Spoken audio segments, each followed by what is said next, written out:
everyone, and welcome back to Episode Club. Today we're going to be doing a double header. We're going to be talking season 5, episode 2, The House of Black and White, and season 5, episode 3, High Sparrow. And joining me today, as always, is Johnny B. Crazy, aka Johnny B. Baelish. How are you doing today?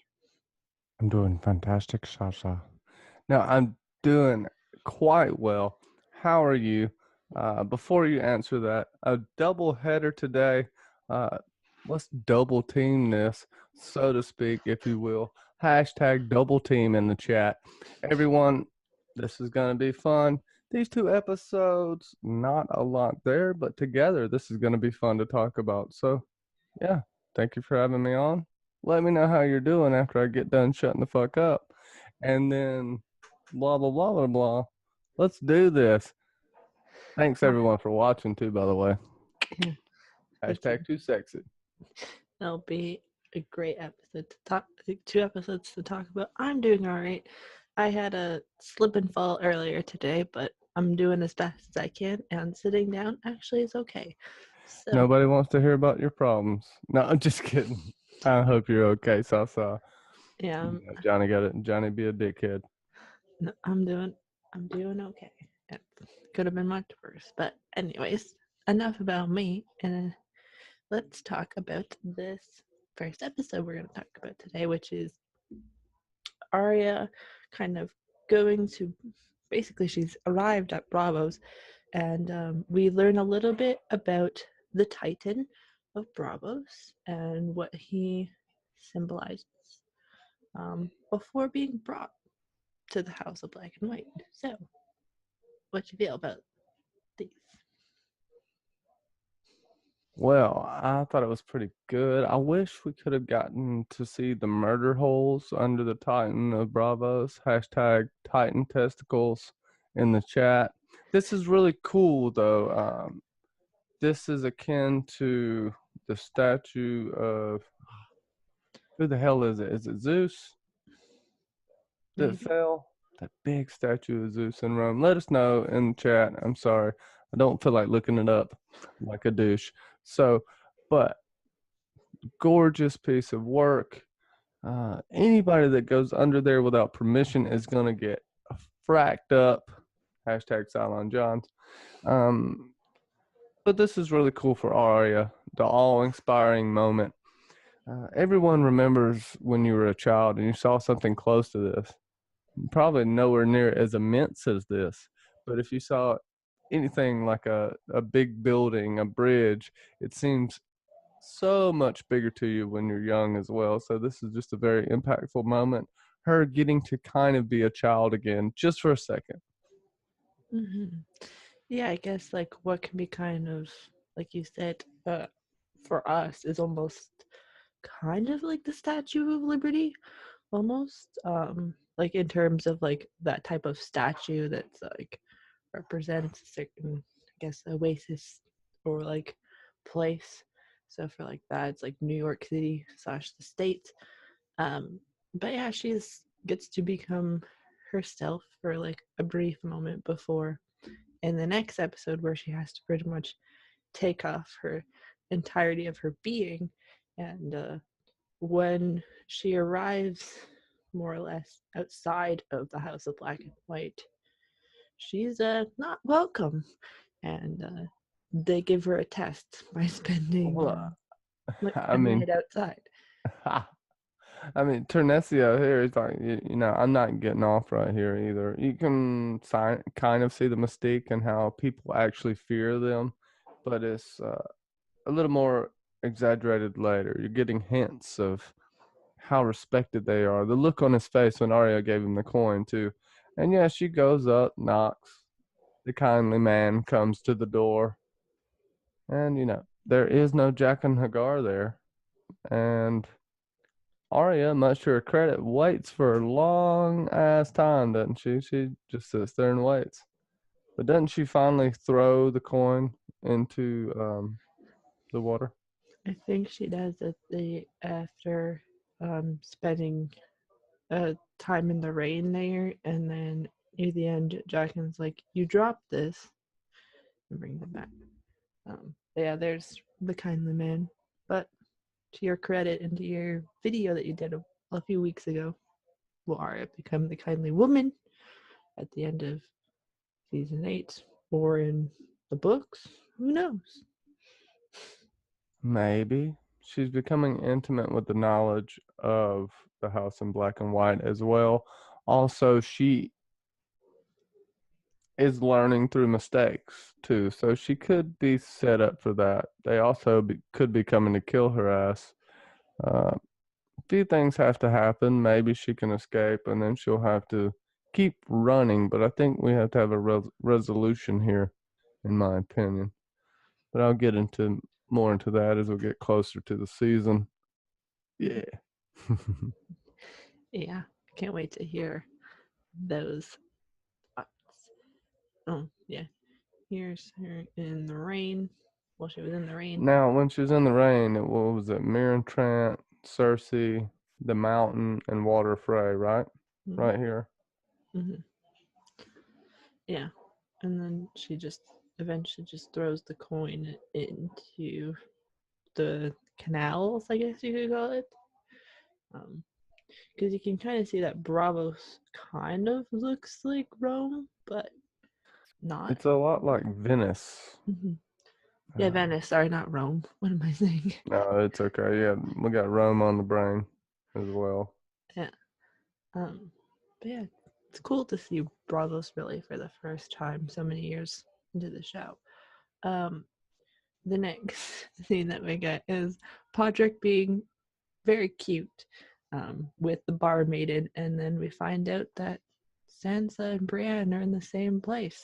No, what you feel about that? Yeah, this is a pretty quick but good scene. You see Podrick is, like I said, pretty damn street smart. He notices things. He picks up on things. He sees the true seeing. He might be half water dancer. We don't know. Big reveal in season 8. But Littlefinger's over there picking at his food like a Littlefinger does. Sansa, I just want to watch you. You're my food. Who is this interrupting me? This wench.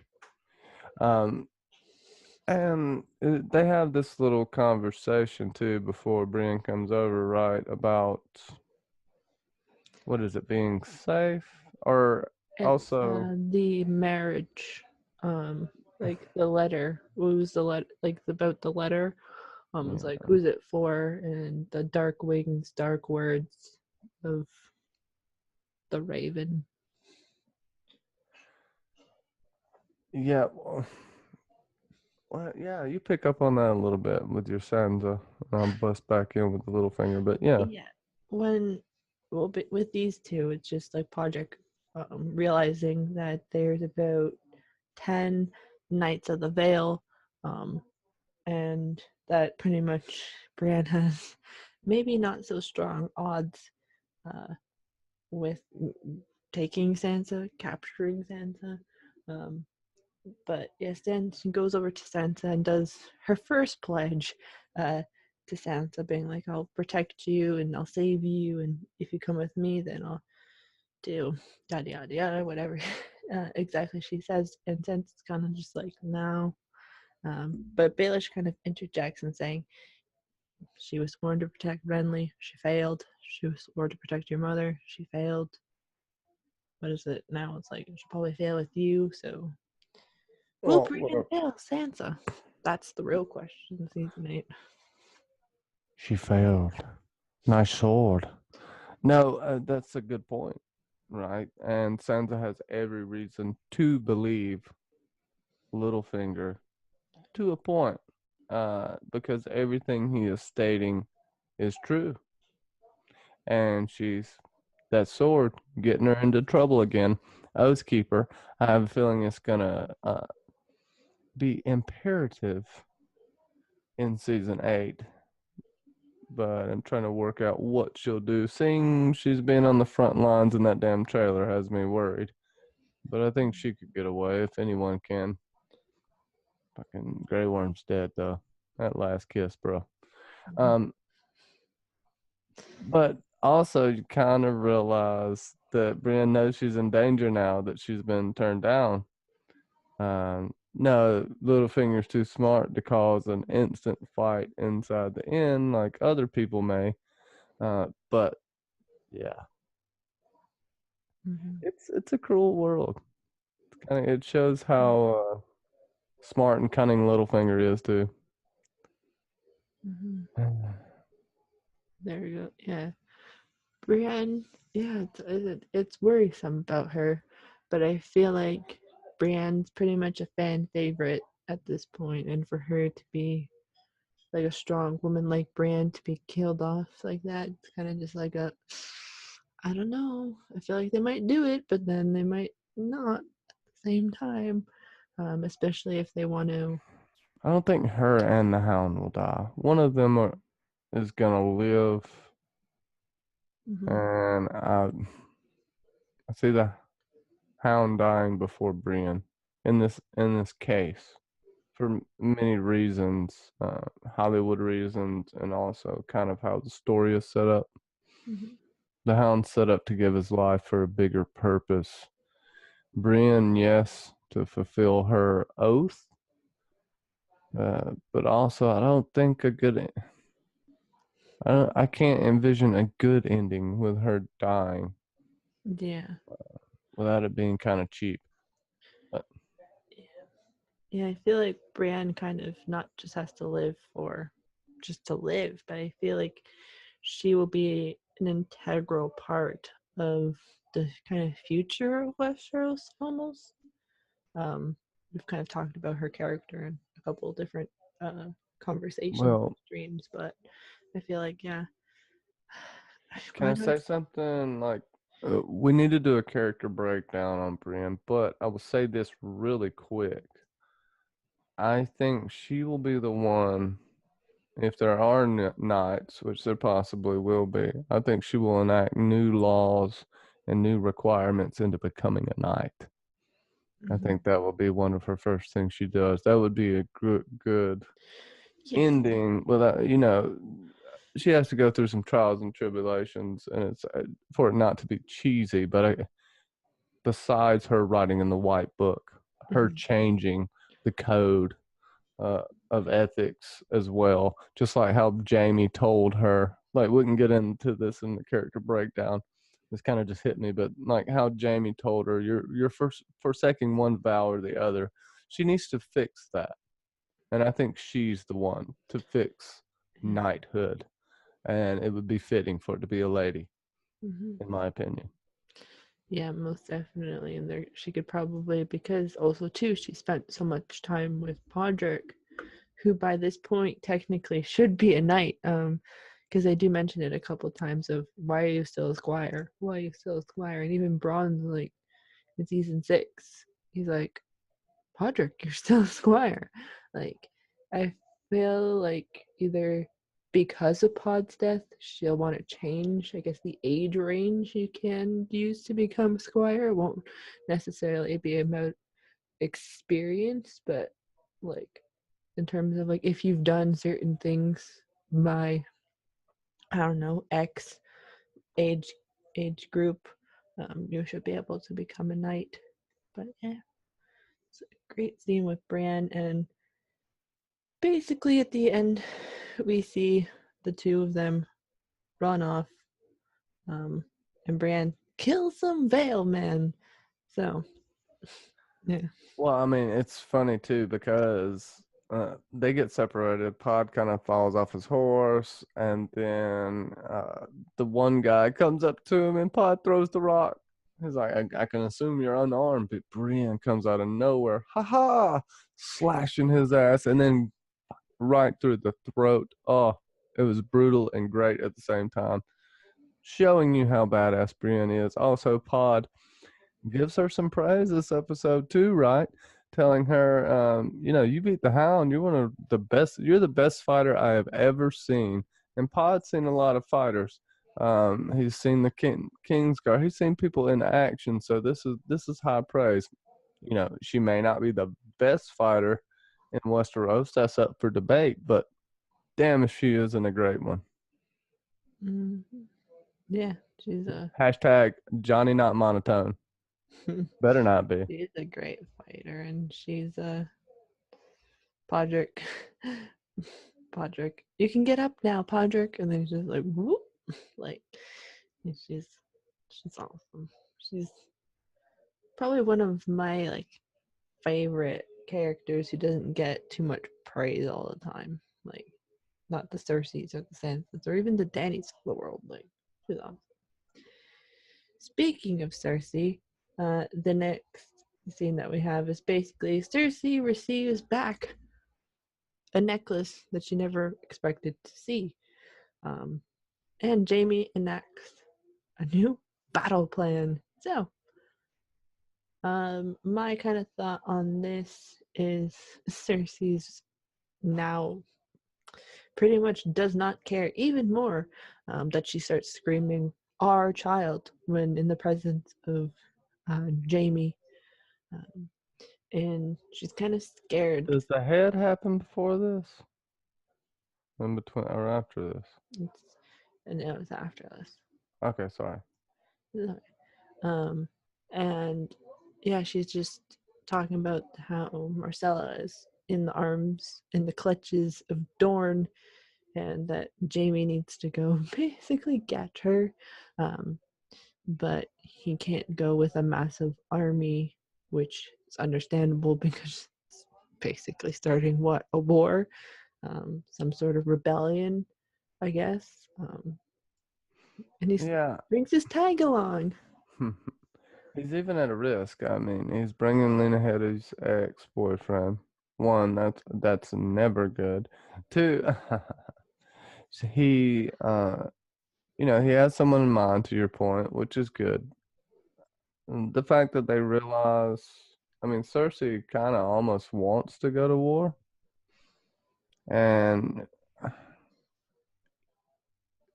any mess up can still lead to war at this point. They're lucky Doran Martell is there. We'll see later. I kind of hate how this played out and how Ilaria ends up being, and then we don't have any Alice Ann. Anyways, I'm not going to go into a horrible rant about Thorn, but this right here shows how fierce of a lioness Cersei definitely is. This is why I love Cersei, even though she bad guy quotes. Shout out to Fandom Du Saint. I know why you're in love with her, man. In the book, she's a little more insane, but show Cersei, you gotta love her. She'll do anything for her children. Up until the last one's there, she'll let him plank right out the window. But we'll talk about that another day.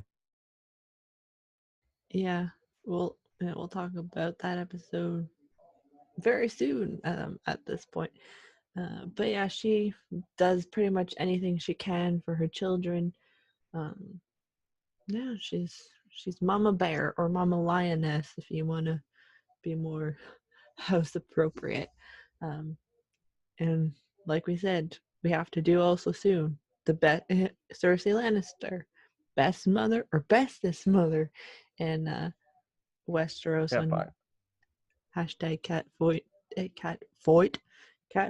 2.0, which will be awesome because she's lions are technically cats, so there you go. And yeah, then we have after this the reveal of who Jamie's taking, and it's Brun with can I remember her Wallace Stokeworth, um, which is a house that they've never actually shown us um, until now. I don't remember if this is a book house or just a show only house. Yeah, it's a book house. Lawless in the show during the riots, she actually got raped a bunch of times and ended up getting pregnant. And Bronn was with her when she had the baby. He actually named the baby Tyrion. I guess this is just a little nod. I don't even know why they showed the castle at this point. They're a minor house. Uh, cool scene, but They basically, this is where they divert Bronn from everything he is in the books, and they just extend his character right here. Simple as that. That's what this is. I mean, you know, pretty little ladies fall off their horses and break their necks every day. You know, Bronn already has a plan, but that gets thrown in the wind. He had a damn castle, gets it taken again. Will Bronn get a castle? Fucking doubt it. No. I feel like he's a goner. Come season 8, even though people will be like, why? He's a goner. He's kind of outlived his character purpose, in a sense, in my humble opinion. Either be scurried away or gonna die. Anywhoozles. Speaking of Dorne, we get this witch, Alaria Sand, and she's not happy that I was about to say Marcella is in the water gardens with Trystane, and then she talks to her brother-in-law, quotations. Alright, so No, they're not related. Oberyn was never why, married to her. It's yeah, that's why you paramour. loose quotations of Yeah, I mean, I guess he feels of her that way. That's how he feels about her. Uh, but she's so rude at this point, and he very weak. In the books, he even locks his own daughter in the tower, which is Alysanne.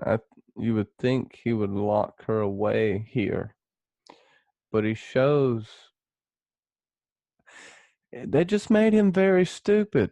Like, he shows all these smart decisions to not get in the war, to not take vengeance out of anger, which can get you in a lot of trouble. Even Oberyn knew this and waited for the right moment to strike. I don't think Oberyn would want them to go to war after this. I think Ilaria is so out of line with this, and Ariel Hota, like one of my favorite characters from the book. Goodness gracious. I mean, that's a bad man right there. How they have him killed. Ugh. Whatever. It's an okay scene, but you already see how Marcella and Trystane are together, and liking each other. She's having a good life in the water garden. So Cersei's what you would call it. Her fears are a little misplaced, but not with Ilaria though. So it's a good thing Jamie's going down there. But would she have died if Jamie ever went down there? You know, I don't know if Ilaria would have killed her had she not been taken away. Right? Maybe. I don't know. I'll let you talk about it for a minute. It's your show. and pardon the national anthem in the background. I think it's dad's watching hockey or something. But yeah, I don't know, like, this is where the show really fracks up in terms of the Dorne plotline. It's like they needed like George was promised the show would be 10 years long or 10 seasons long, and he gets only 8, and not even like full seasons the last two. um, they needed like an extra season just to flesh out Dorne a lot more. Yes, the Dorne plotline is literally almost an entire season, but it needs more time, especially since it's so complex. And with that whole book storyline with Marcella, it's like you could have done that. Instead, you want her to just not even do what she wants to do almost within the book. And yeah, Doran Martell, he's suffering from gout. So what is he supposed to do? He's not just gonna send his people to war against the 6 other kingdoms in Westeros, even though they're all fighting each other already. Kind of views it as pointless. And plus, he sees his son, and his son is in love with a Lannister girl. What's he gonna do? Just be like, nah, my son, I'm not gonna make him happy, even though that didn't really matter. But I mean, they could use this for a political advantage. I think this is where Dorne was going with it, to your point. Even though I don't. Whatever. He might as well. She might as well have just walked up and kicked him in the balls, and he just said, "Okay, thank you. May I have another?" I don't like how. Hmm. I I don't want to bash her too much.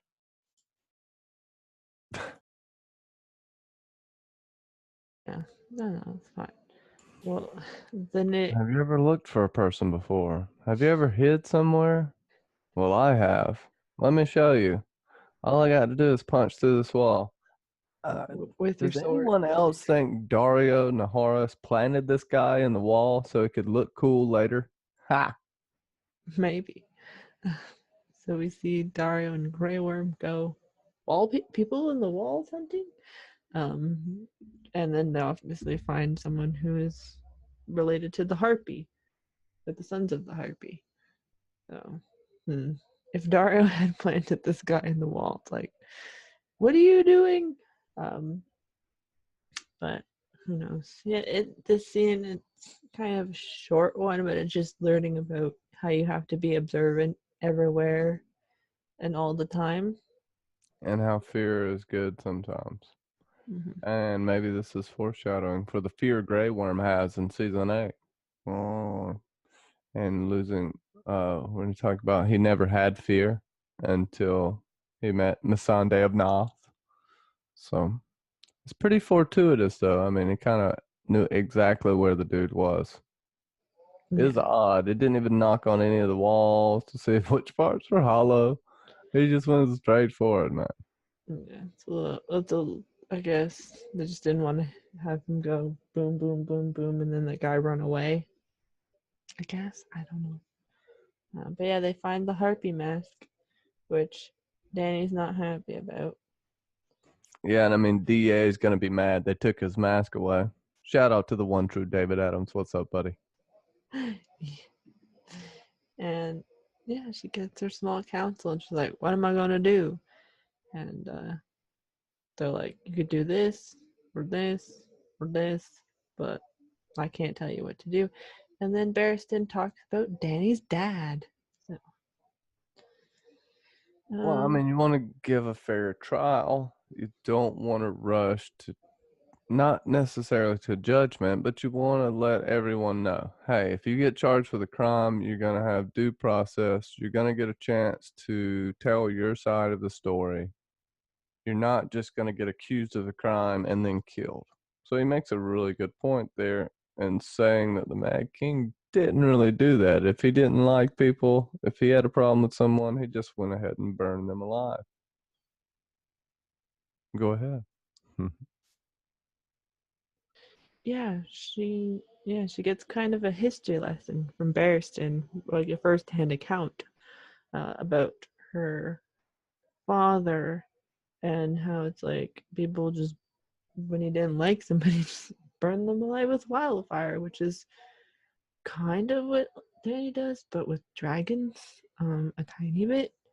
So it's not kind of unlikely that she could kind of have her mad queen tinges come up again in season 8. Like they kind of were just sprinkling in during season 7. I wouldn't be surprised if she does something Mad Queen like in season 8, um, unless they want to obviously portray her as savior and Misa, but for Westeros almost, um, which would be very, very cheesy and very Disney like if they give her the princess, I'm here to save you all role again.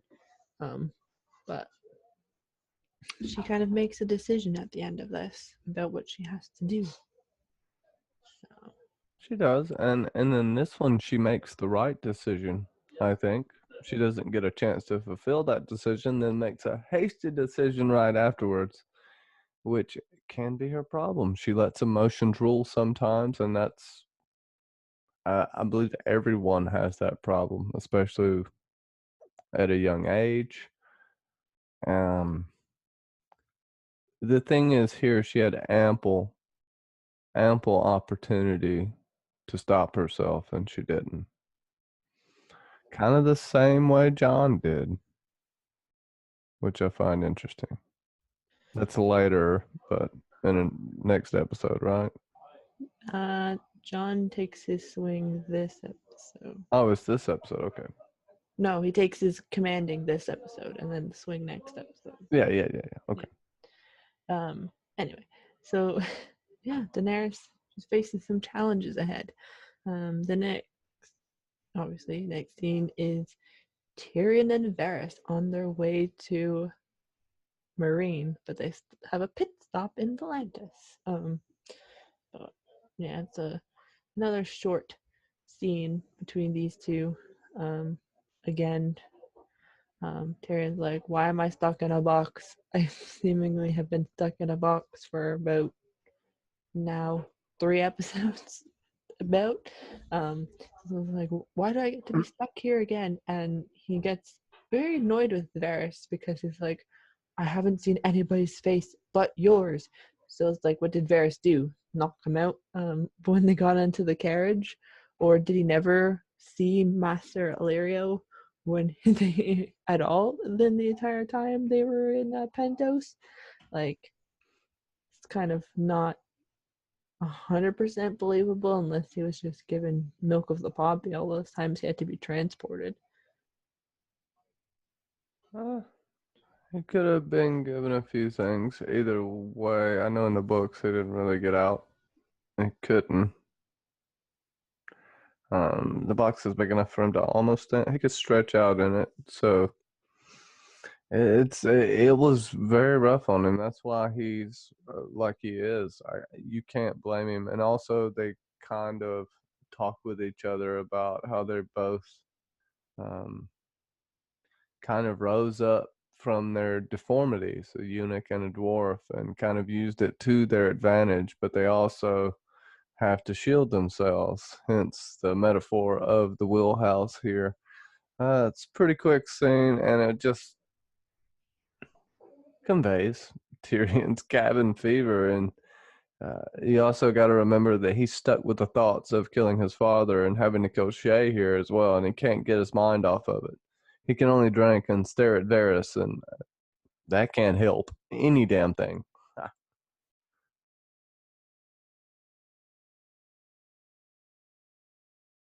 Yeah, it's kind of a difficult thing, especially like for Tyrion, where he's used to, I guess, engaging with a lot of different people. So to be stuck with Varys is probably just annoying as hell.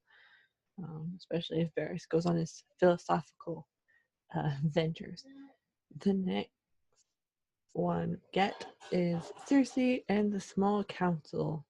Now, my kind of thought on this is like, yes, they treat Mace Tyrell exactly how he has to be, which is just like, oh, honey, you have a lot of value. Just sit in the corner and look pretty.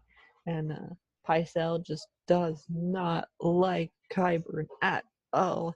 He's like, what is this disgrace and abomination doing by your side? And even Kevan Lannister is like, niece, you're being stupid. You're only the queen mother. I am the master of war. But the stupid thing is, she doesn't tell uh, uh, Kevan Lannister that Jaime is going to Dorne. But like, technically, that could incite a war. What he's kind of doing. So it's like, at least, Yeah, she can't tell anyone yeah, that. which is kind of like Have to get out. you're kind of just like a thing. But yeah, Because I can the thing understand why. is, if he does get captured or anything, he's at this point he's disposable. And then the Qyburn deal with kinky chains. Yes, Qyburn is a disgrace to the Citadel, but so is old kinky chains. It's two parts here. He's being replaced from something that he's been in through about 4 kings now, and also he knows what Qyburn's about. Any maester probably has heard of the things Qyburn has done. This is not the first time. Now, they didn't go into his body experiments too much, but we do see a little bit later. And also, What is he going to do with Ilaria and her daughter? I think that's may play out to something in season 8. We could have 2 whites right there. Also, Kevan Lannister very skilled him in the books. Of course, he gets killed by the wildfire later, but he does the same thing. If the king wants me to command his army, the king can tell me. No one is happy about Cersei being the Dowager Queen here or the Queen Regent. The only person that is too dumb to not be mad is Lord Oath of Highgarden there. And, I guess the Master of Coin, to him, is high praise. I mean, Elena's probably scoffing at the matter, but any small council appointment is good for them. So his enthusiasm is hilarious, but whatever. And Kevan, gotta love that uncle. Yeah, Uncle Kevin, but as Elena would say, growing strong. So they're, even though it's not as like fire and blood or hear me roar, the Tyrells are, they make power moves. So even if it's with Mace Tyrell, they make power moves. But yeah, he's now master of ships and master of coin. Wow, he gets 2 titles, while the rest of them just get 1. Mace Tyrell's moving up in the world. But yeah, she doesn't like being called Queen Regent. She kind of hates it at the same, like she like loves it because her child's on the throne, but she also hates it because she's no longer sitting there. Yet anyway. The next scene we have is Sam, Shireen, and Gilly, and they're all reading. So, and they learn about Soswell Stark, something Stark, and how he became Lord Commander at 10 years old. So, Oh, was it Oswald Stark? Yeah, he was the youngest Lord Commander. They talk about that. We get a little bit of reading, maybe a nod to mine and your thing we thought about with Gilly either reading the story or telling the story at the end of the show, possibly the book. I think it's very significant that she's learning to read. Everyone thinks Sam's going to do it. He may live, he may not, but we could get a campfire story with this, a song of ice and fire. Maybe she's even singing it as a ballad or a hymn. That would be fun. Let's see. But, she's not a singer, so I would go more on reading. Shireen. Poor Shireen. She's so awesome. She's just so helpful to everyone, and I don't know what else to say about it other than these bookworms just kill me. I love them. Oh. yeah, it's a mundane scene, but it's just so cute because Shireen's like, you know this word, and it's just a big S, and she see Gilly like tracing her finger, and she's like S, after she recognizes it's snake, and yeah, the Shireen has now 2 people under her belt in terms of teaching how to read. She's taught Davos more or less how to read more, and she's taught Gilly how to read. She's doing well for herself, and I feel like this scene is a kind of nod to season 7, and potentially, like we said, maybe Gilly reading the story to either Little Sam or the babies to come in the future, or just from memory, having that folklore kind of version of storytelling. But I do feel like it could be Sam and his companions writing the book, but Gilly kind of being the voice of it, like the old Nan figure that we get. Reading what your grandfather or father wrote. Mm-hmm. Yeah. Maybe Sam had passed away from old age. Like, we kind of think she may be the old Nan of the future. If y'all are wondering, and if y'all are listening to this, hashtag Gilly is the new old Nan. Mm-hmm. Well, because we have baby Sam, who clearly never seems to grow, so he can kind of have his pseudo kind of relation to like Hodor, even though Baby Sam's not a simpleton. I'm not saying that, but I'm just saying it's like having a child, and then yeah, because it'd be kind of cool, like Gilly uh, becoming Old Nan, because we don't exactly know where Old Nan comes from. So, next.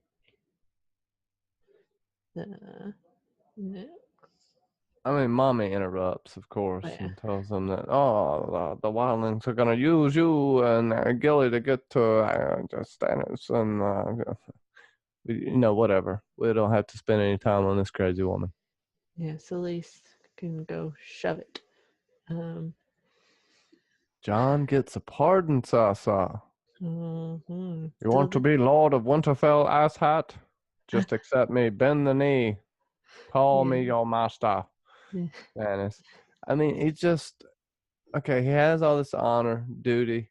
What the hell does this honor and duty have to do with, if he gave a shit about the Night's Watch, he wouldn't even ask Jon this. But this is to further his means of becoming king, which he's become so obsessed with. And yeah, that's kind of it. I mean, Davos kind of points out to him, is it right here where he points out to him that Stannis actually really admires him and sees something in him? It's after Stannis leaves. But yeah. And also too, we get the first hints of Lyanna Mormont in this scene. The feisty little girl that she is. The only king The of the Bear North, whose Island name is knows no king. Stark. The king in the north, whose name is Stark. And he's like, "Do you know this wretched girl, Lyanna Mormont, lady of Bear Island, and a girl of 10?" And when Jon looks at, he kind of smiles, because it's like he can kind of already tell how potentially sassy this one could be. Especially we know when these two had a face-to-face conversation in season 6. It is just, she's just awesome. And but yeah, Jon's offered this lordship and he doesn't accept it, which is another, like we mentioned last episode, a very book thing of being offered Winterfell but not taking it. Yeah, also kind of back just a second, they talked about Shireen's grayscale, and Gilly had two sisters that had grayscale, so that's just kind of a little foreshadowing for what Sam's going to have to do later at the Citadel. And yeah, I just want to throw that in there. Yeah, because I kind of forgot about that too. No, it's okay. We're trying to blaze through these. Yeah, it's kind of important. And yeah, Bear Island knows no king, but the king in the north, whose name is Stark. Yeah, it's just awesome. And they also talk about who will be elected Lord Commander. Yeah, and right here it tells Sam that he turned it down. And Sam's like, what? Yeah. And Jon's not even nominated at this point. I know in the book, Sam went way more behind his back and got him nominated, talked to a bunch of people, went out in the night and did it. I'm pretty sure Jon specifically stated he didn't want to be Lord Commander. But old Sneaky Sam, he did it. And right here, we kind of see him announce it, which is better. It would have took a little longer to show it how it happened in the books, so I can understand why they did it this way.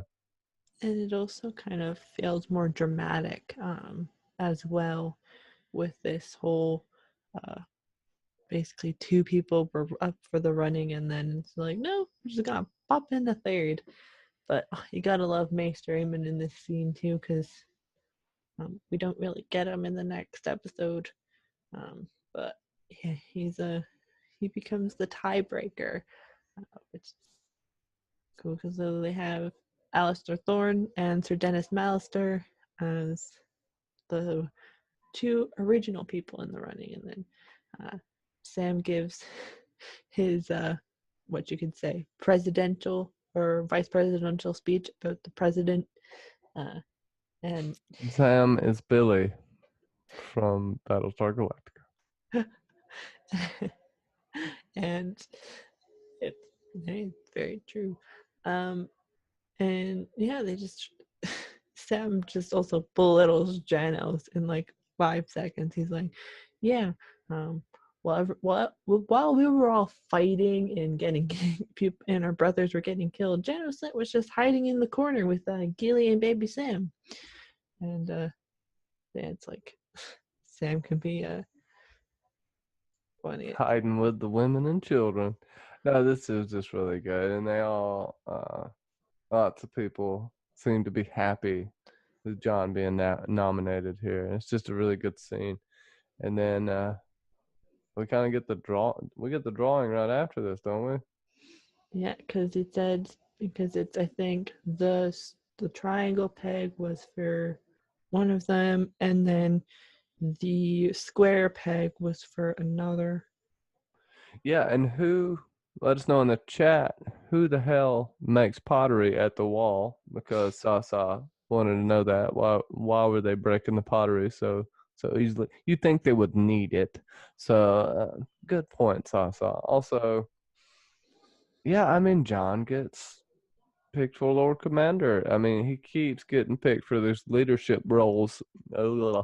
Keeps getting picked for these leadership roles that he doesn't want. Um, and well, that's usually the best leader, the reluctant one, the one who thinks about his actions. So Yes, they break the jug, and it's like, don't you need that one time?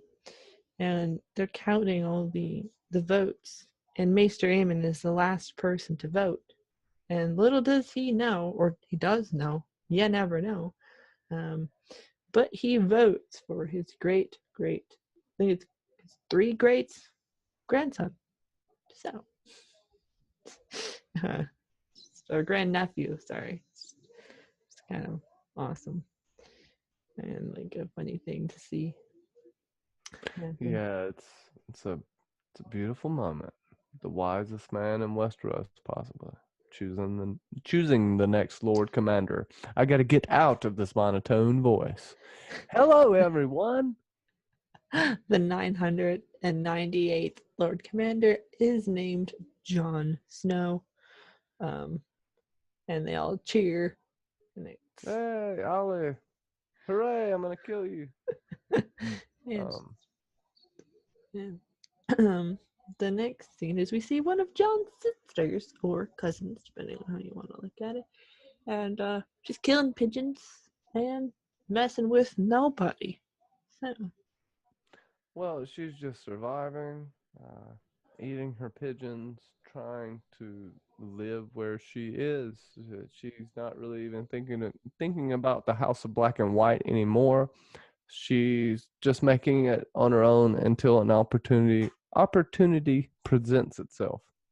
Unfortunately, I can't stop mumbling today, but she gets approached, shows no fear, and maybe she would have killed one, but this could have been bad for her.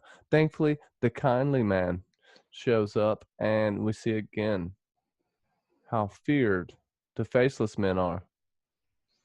And, well, might be the only thing Arya is afraid of anymore. that may be who she's running from. Probably two faces men in the walls of Winterfell, because there's always that suspicion of faceless men are everywhere. Yeah, it's a really quick scene too, but you can see the silhouette of Syrio Farrell back there. Just kidding. Yeah. But yeah, I feel like it has to be someone she's afraid of, and Jaqen's probably someone she's not necessarily afraid of, but it could be someone she just doesn't want to wish to see again, which is Jaqen H'ghar. There is no Jaqen H'ghar. There's just a man The actor and a girl. who plays. Everybody gets that conflated. Yes, the only reason I will say Jaqen H'ghar is so you know which face I'm talking about, honestly. Because Jaqen H'ghar has been about three different people. Who's was the waif, he was Jaqen H'ghar, turned into Pate, and then he was the kindly man that turned into Jaqen H'ghar. The Jaqen H'ghar we saw didn't even go back to the House of Black and White. He went somewhere else. How in the hell this guy knew to use the face? The only reason they brought this face back is for familiar familiarity. I can't Yeah, even say words familiarity. today, Yeah, but I freaking suck. yeah. For the But audience, yeah. it's just for us as the audience to make that connection of this is who Jaqen is, or Jaqen is. And it's a good thing Nara's back with her old buddy, her old buddy Jaqen. Um, and oh yeah, Monlador gets in trouble with Danny after this because basically this guy um, gets him in trouble by saying, "We killed somebody. We killed the harpy." Well, I mean, he takes justice into his own hands, which Danny rightfully gets upset about. And I think this scene just continues through, does it not? All Mm-hmm. the way till we get to Drogon. Yes, Okay. I'm pretty sure. And he's begging for forgiveness here. Danny cannot forgive him, right? But she makes a bad decision with the public execution. She should have gave a public trial before this execution, for one. And maybe, like Kravitz said, she should have executed him there. You know, to do it in front of everyone is to set an example, but haven't you set a bunch of examples already? She feels spurned by this. This is an emotional anger move. He did take justice from her hands. She replaced it. She gave him vengeance for it, though. You can call it justice, yes, you get beheaded, but there has to be a little more explanation for this, especially when you have these uprisings, this class warfare. She has to think things out just a little more. Other than that, I don't know how much more I have to say on it. Um, they tried to give her counsel as usual.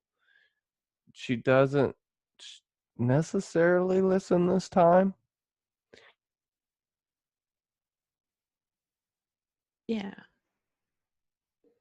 Issa, she gets hissed at a little bit. Oh, you dropped Um, for 2 seconds. where Right before you said stuff about Misa or the hissing. Oh, this is, where she ends up being a bad Misa Oh, and gets hissed at, you know.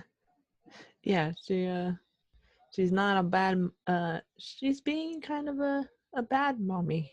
In terms of her people and her children almost. And yeah, this is also the reason why we didn't remember this guy's name, is because he literally dies an episode after he's introduced. And the fact that she doesn't look at this, it's like it's like, if we're gonna take a life, Danny, you have to look at the person whose life that you take. I um think this is her body language acknowledging that she knows it's wrong, what she's doing. yeah, like Even not. though I feel like she's like, I've came too far at this point. And she kind of has. Mhm, If she doesn't do it here, she's going to look weak. She mhm. does do it here, she's gonna have people pissed. So she's stuck herself in a shitty position. Yeah.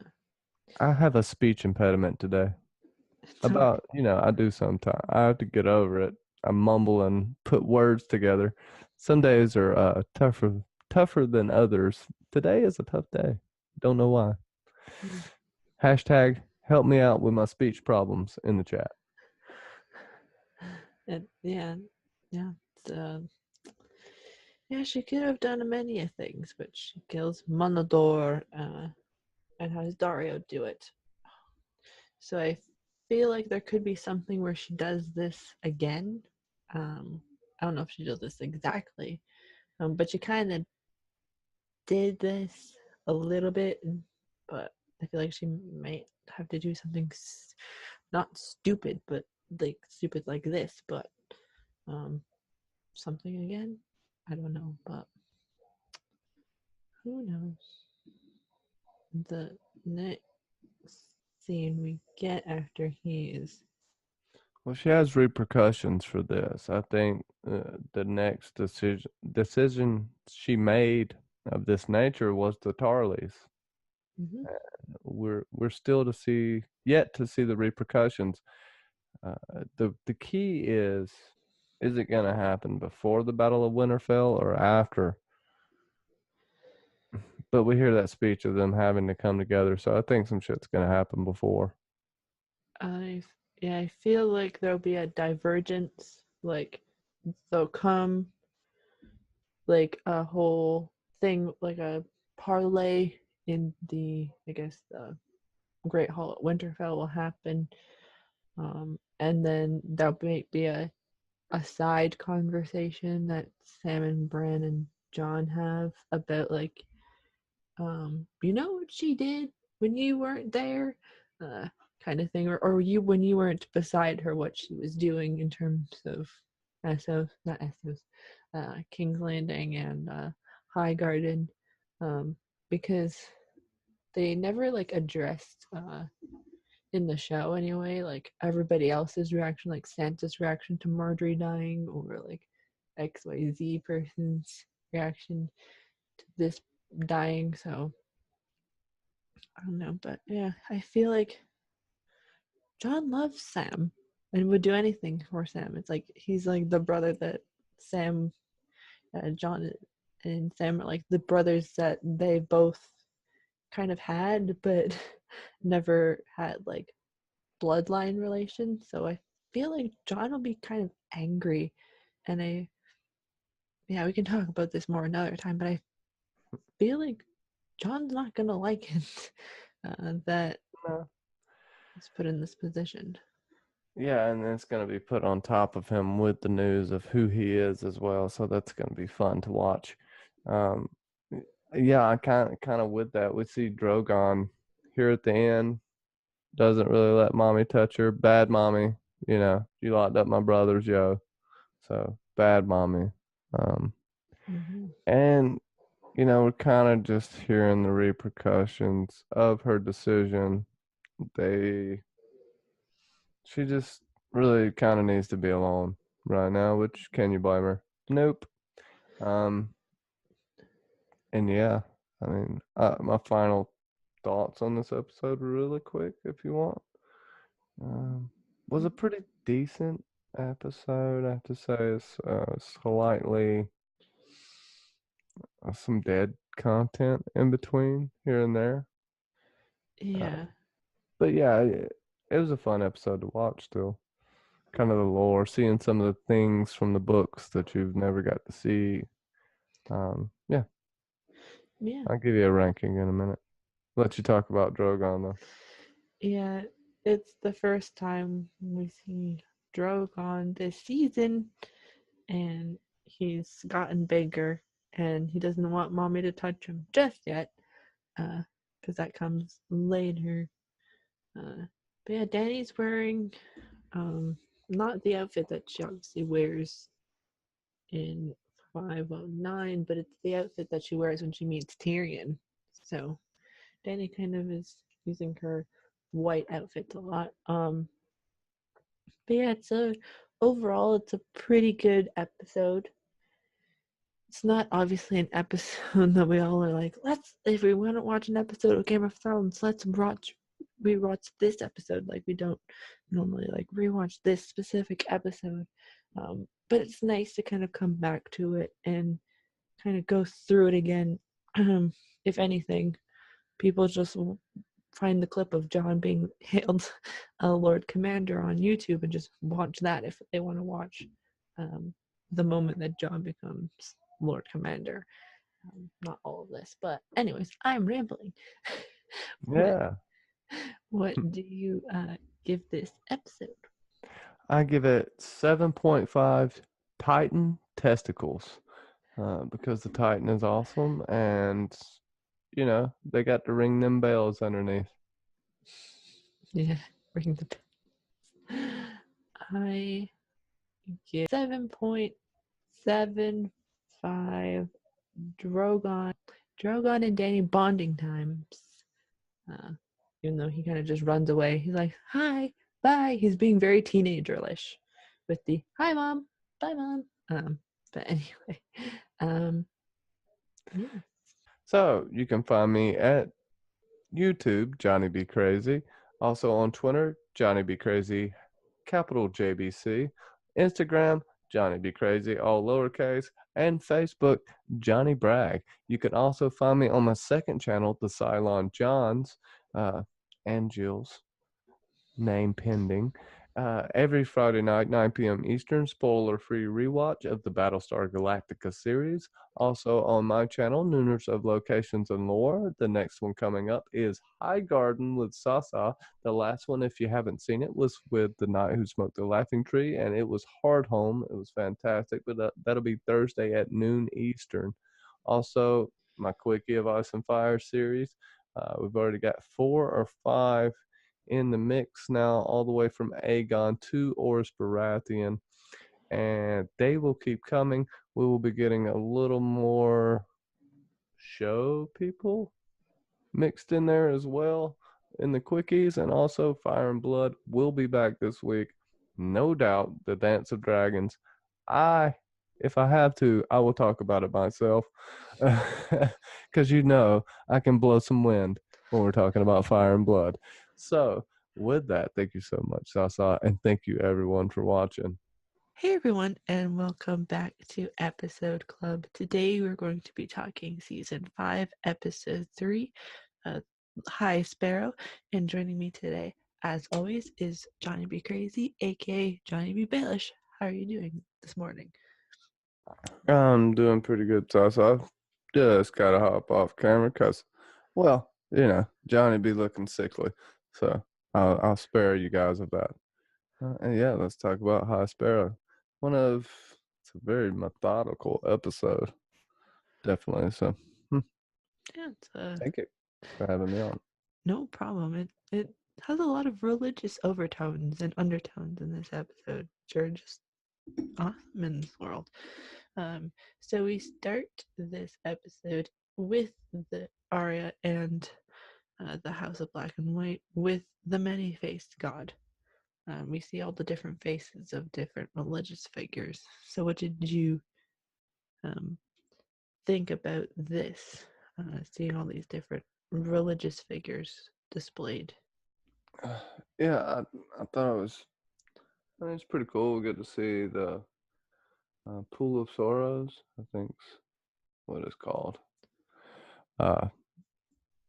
And Arya's, we kind of see what the inside of the House in Black is supposed to look like. This is a big reveal in the books. It's even more immense in stature, but this is pretty good for the show. I wish we could have seen like all of the gods, but they gave us a good little nod to like the old gods, and we even got to see the Lion of Night at one point.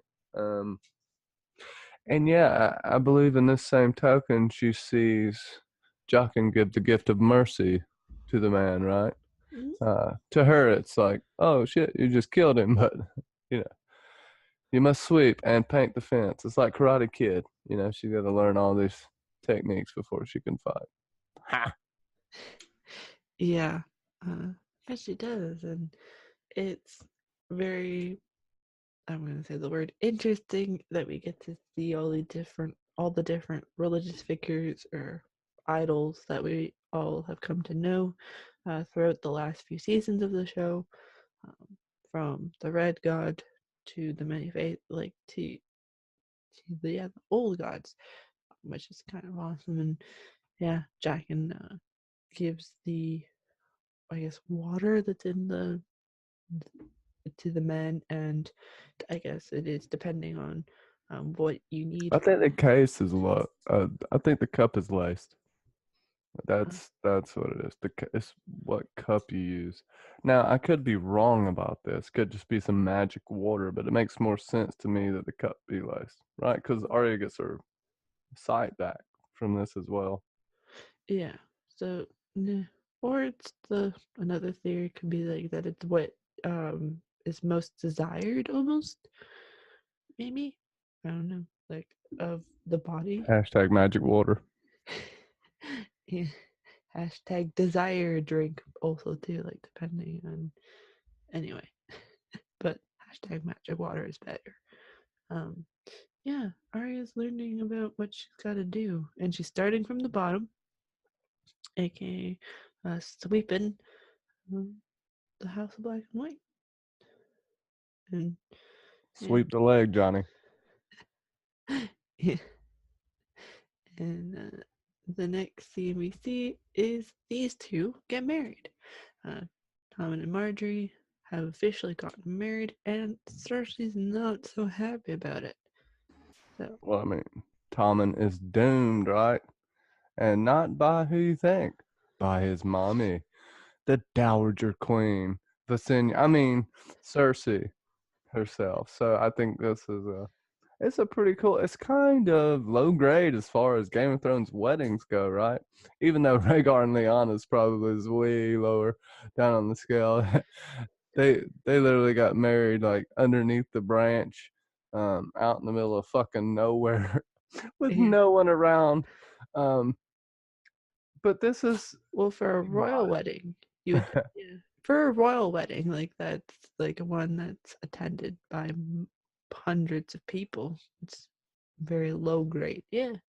Well, I guess they just spent tons of money on Joffrey's wedding to Marjorie, so Well, it's Tommen's modesty too, right? Joffrey's kind of an asshole. He probably wanted to spend that much money, and Tommen, he's a reserved person. You know, I think he would have been a good king had he grown to manhood. At this point, he's very malleable and easily influenced, which any child is. But his temperament, I think he would have been a good king. Maybe not a great, but he would have been a good one. yeah, kind of what Rhaegar might have been if he had been named king. Uh, and after this, we see they have officially are man and wife because they consummate their relationship, and Tommen is kind of Tommen breaks the record, doesn't yeah yeah, and he's just like he's obviously not as I guess sexually mature as say Marjorie, and yeah, he's and Marjorie also plants the seeds of why don't you send your mother home to basically to Casterly Rock? Like she loves it there, um, which Tommen takes to heart and is like, Which, if anybody knows, every girlfriend or wife wants to get that mother-in-law as far away as possible. That's the usual scenario in life anyway, so this is funny. yeah, and yeah, they just yeah, she wants to send Cersei away, and even Tommen bridges that I think after, um, in the next day. But yeah, she Marjorie Aren't does you a man? Aren't you a man, Tommen? Oh, she uses that on him. Oh, that's the yeah ultimate right there.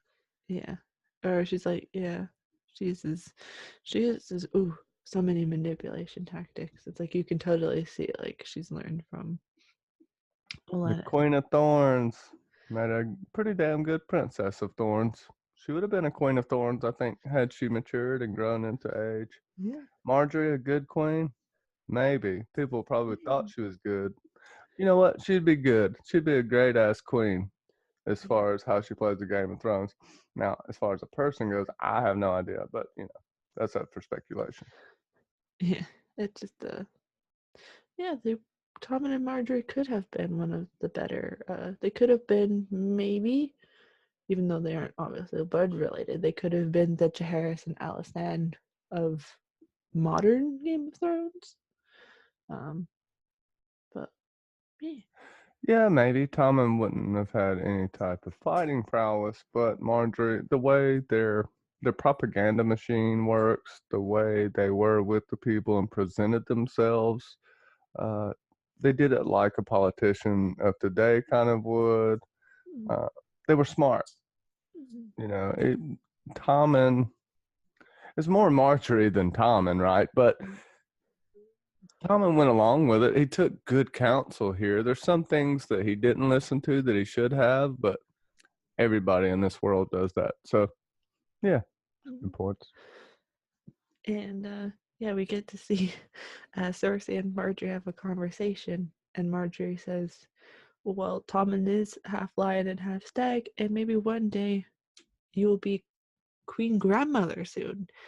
Which, oh, if Cersei had been made grandmother, ooh, I don't even know how different and her character would have been if she became a grandmother in the show. Could have been a little like Rhaenys when she was a grandmother during the Dance of Dragons to Rhaenyra's mother. I think it's Rhaenyra's mother is Rhaenys. I don't know. Don't get me twisted on that, but yeah, she does a like the Rhaenys. Yeah, you could compare her a little bit to that as well. Um, Not Rhaenys, Rhaena. Sorry, Rhaena. You compare her a little bit to Rhaena as well. Also Visenya, but yeah, Rhaena is a good comparison. She ended up being a grandmother, wanted war. She was a lot like Cersei, so I think we need to throw that in there on that podcast too. Yeah, exactly. And yeah, queen grandmother soon, and she says, "Oh, will that be a lovely day?" Like, I don't even know if she would like how she would handle that, like the meltdown and the fallout of Cersei's mental state that uh, she would be a grandmother at her age almost. She'd be like, "Wait, what?" Because we know she has such a disdain for the Tyrells and Marjorie. Well, yeah, that's a good point. I just want to throw in there too that she would actually be she could be a fairly young grandmother in this world where kids have children at 12 years old and 13 years old sometimes, which that happens today, but more often in Westerosi culture, those Yeah, marriages. I just want to throw that in there. Sorry. yeah, because well, she's it. It's season 5. She mentions like she and she and Jamie had been listening to Tywin for about 40 years. That's recently, so it's like she'd be about 41, 42, which is not wrong to be grandma, but yeah. Ugh, if only we got to see that play out, I would Yeah, have. I'm pretty sure in the book she's closer to early 30s, mid 30s, but yeah. Um, Either way, either age, yeah, that's grandma age right there. You're old enough to have at least a 20-year-old. You more than likely have some grandbabies. She's lucky she's not a grandma yet, right? Yeah, or like didn't even have the possibility, but because of circumstances that happen later in this season, Tom and Marty don't get to spend personal time together much after this episode. The next one we get is basically the Boltons arriving at Winterfell, and yeah, we get to see what Winterfell looks like being rebuilt almost, and Bruce Bolton showing up and talking to Ramsay about a marriage alliance. Dun dun dun dun. So Yeah, the marriage alliance heard around the world. Ramsay, what a lucky son of a bitch. It seems like the worst ones, just like Sansa said, always live, always have the best luck. Up until the end, she gets her sweet revenge, but Roose is eyeing Ramsay this whole time while telling him this because he's reading him. He knows Ramsay.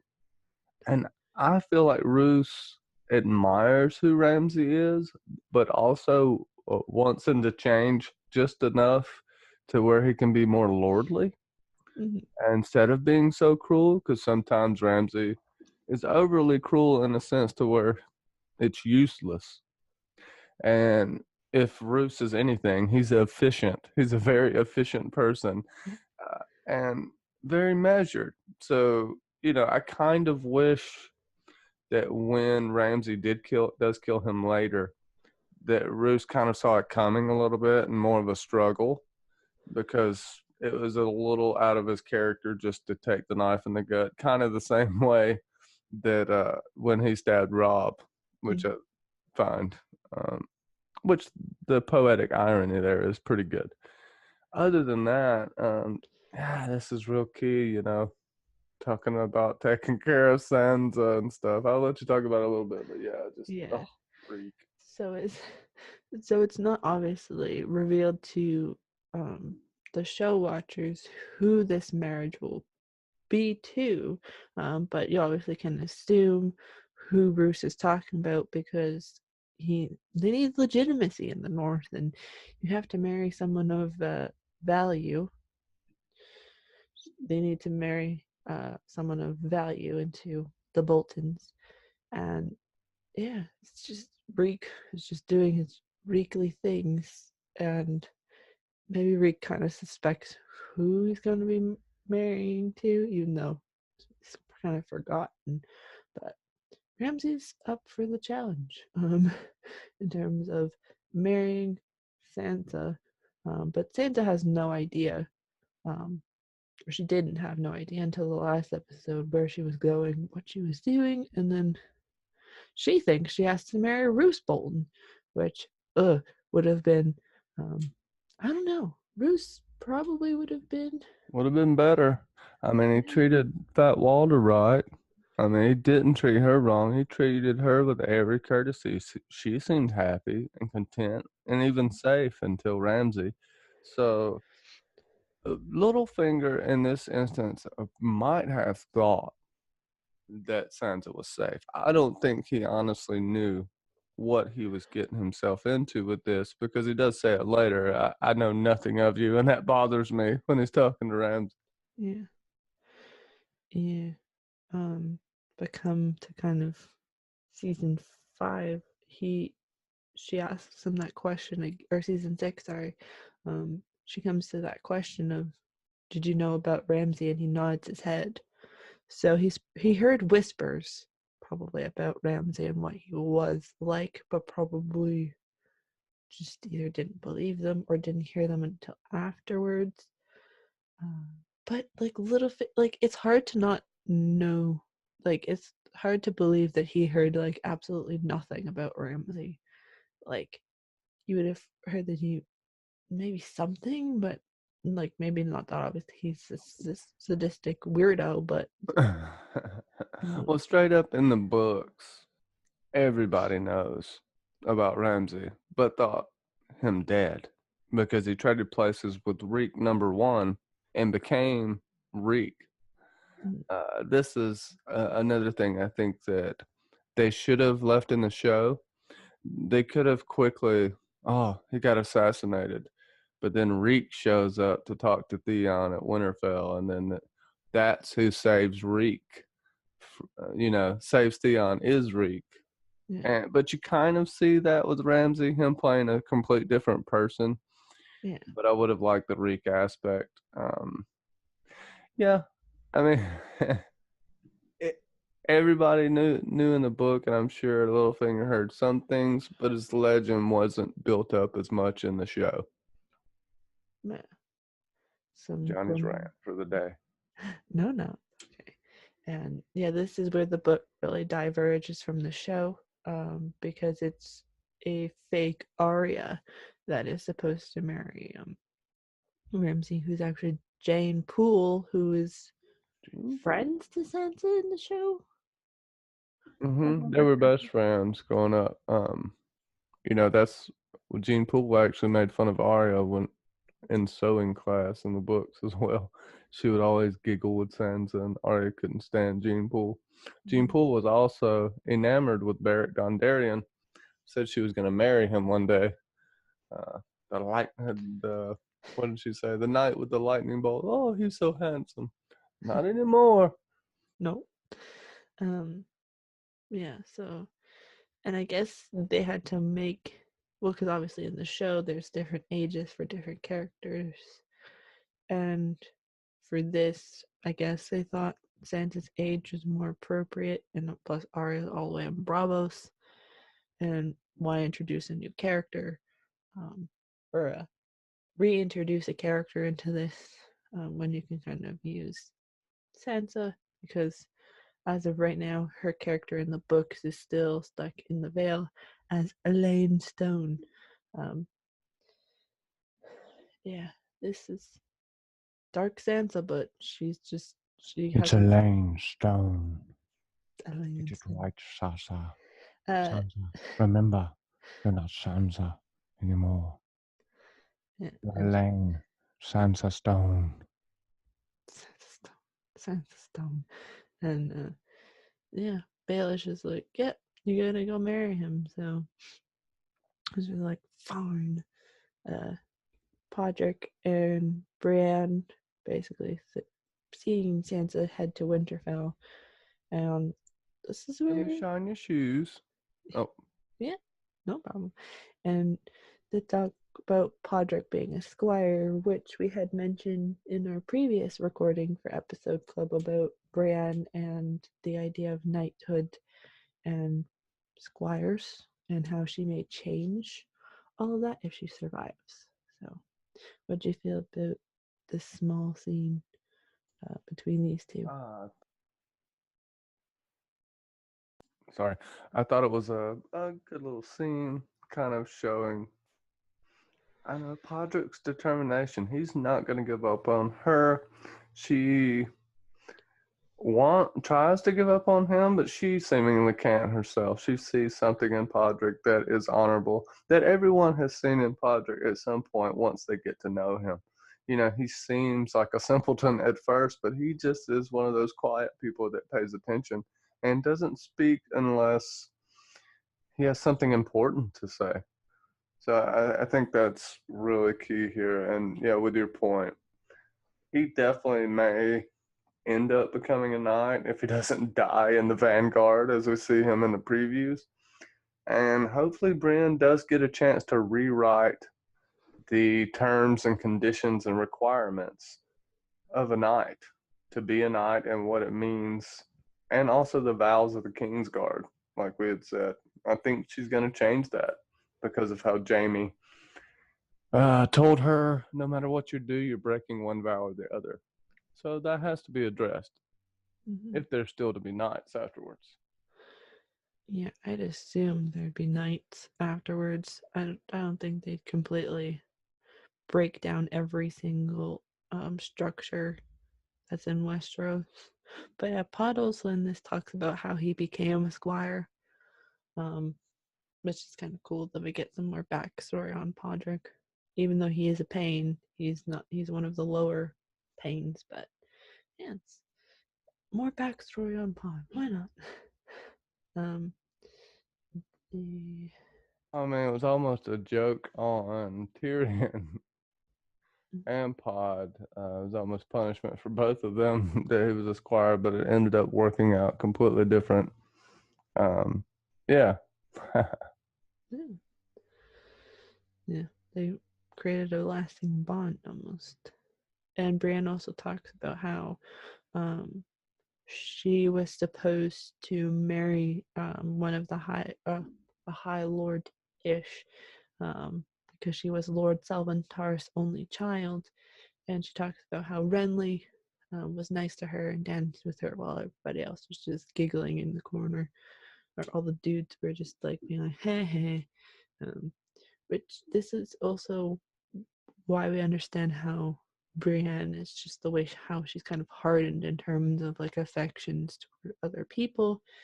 And now pretty much the fandom believes that she has what now maybe three people fighting for her affections, whether it's her and Tormund, her and Jaime, or even her and the Hound. So not necessarily I don't fighting know how much Jaime is fighting for her affection.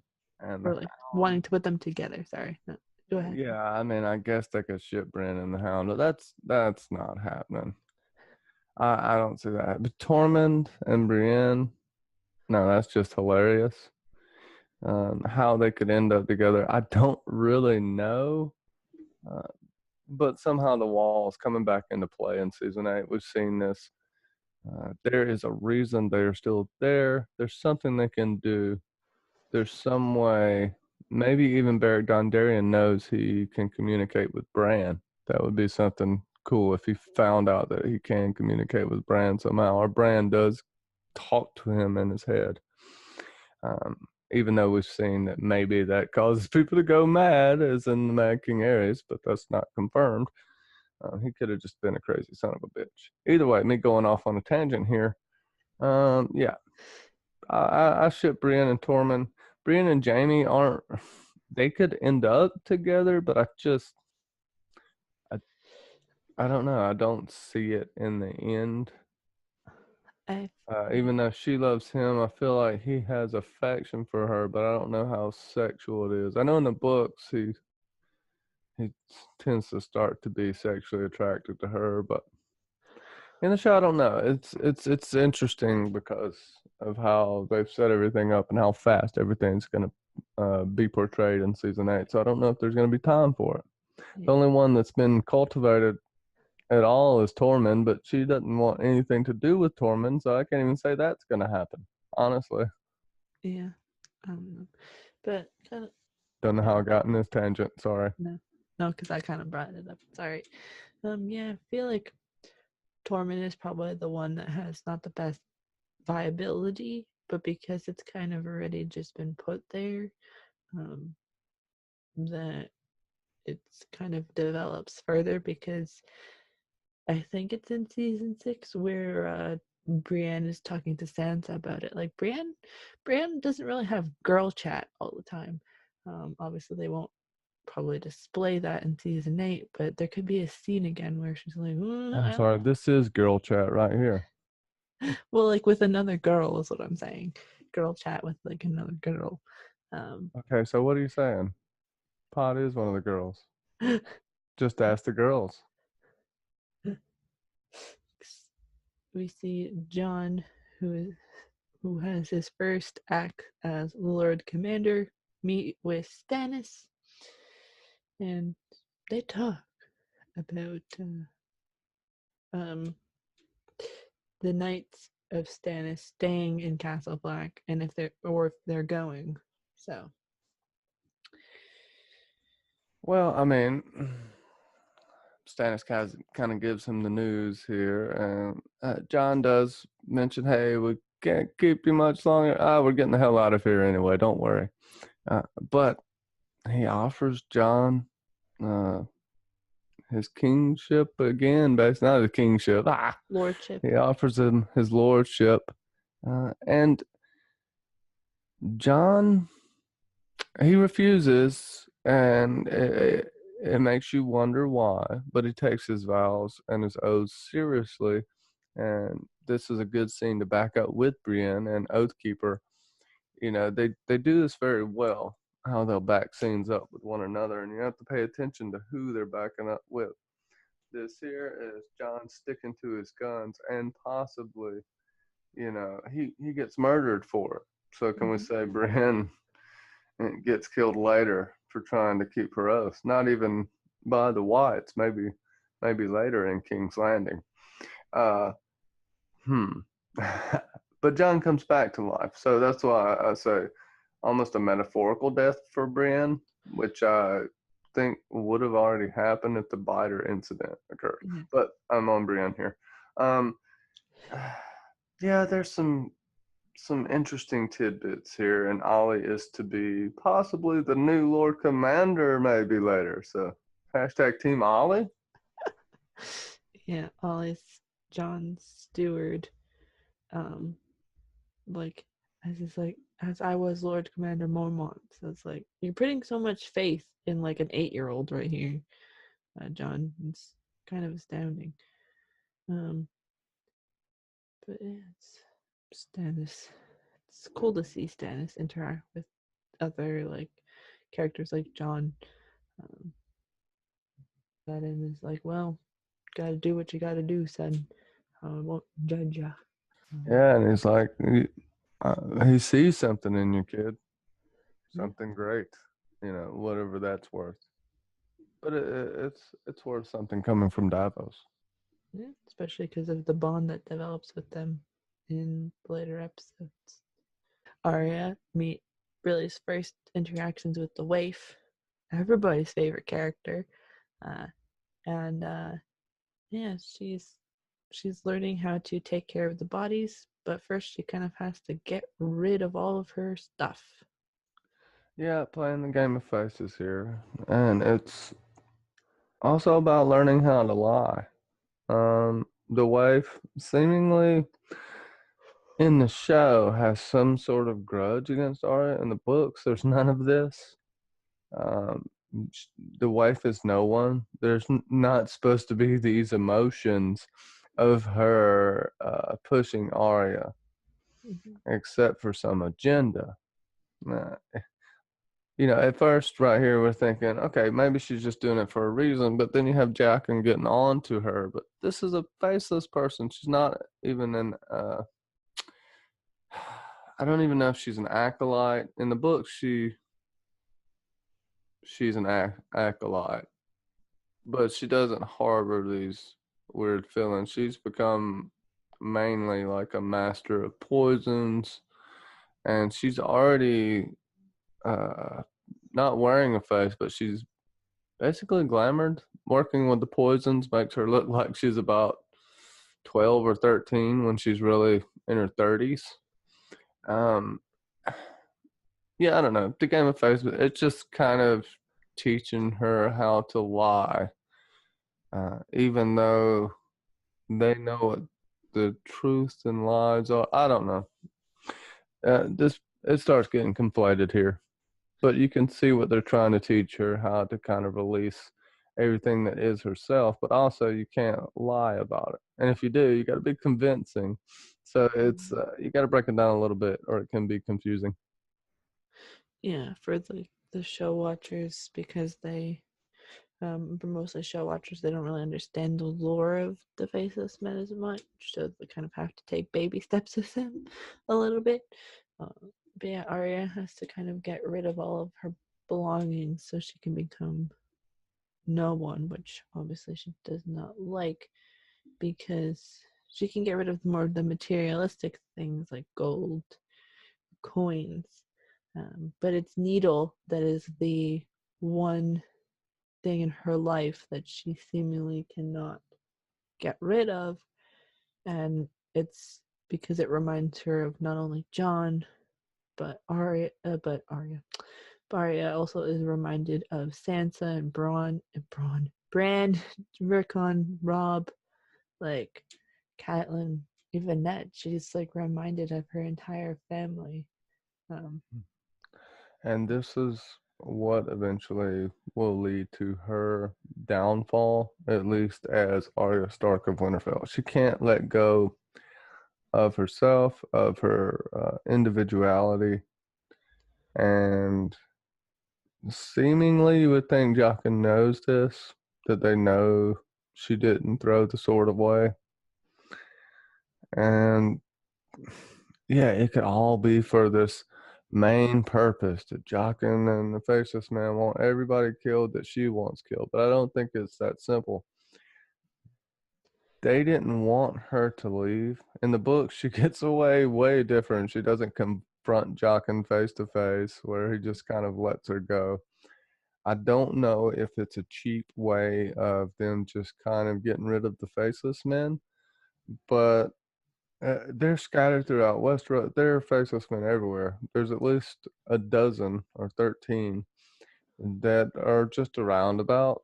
You don't know who the hell they are. So her using the faces is going to get back to people. These mass deaths. They're it's not. They're not going to take it lightly. Now, I'm not saying they're going to kill her, but they're definitely going to have to figure out what she's going to do. She's going to have to flee to somewhere west of Westeros, as she says, which I don't see happening because it hasn't been built up in the show, or confront herself and go back to the House of Black and White and live out the rest of her days as a faceless man.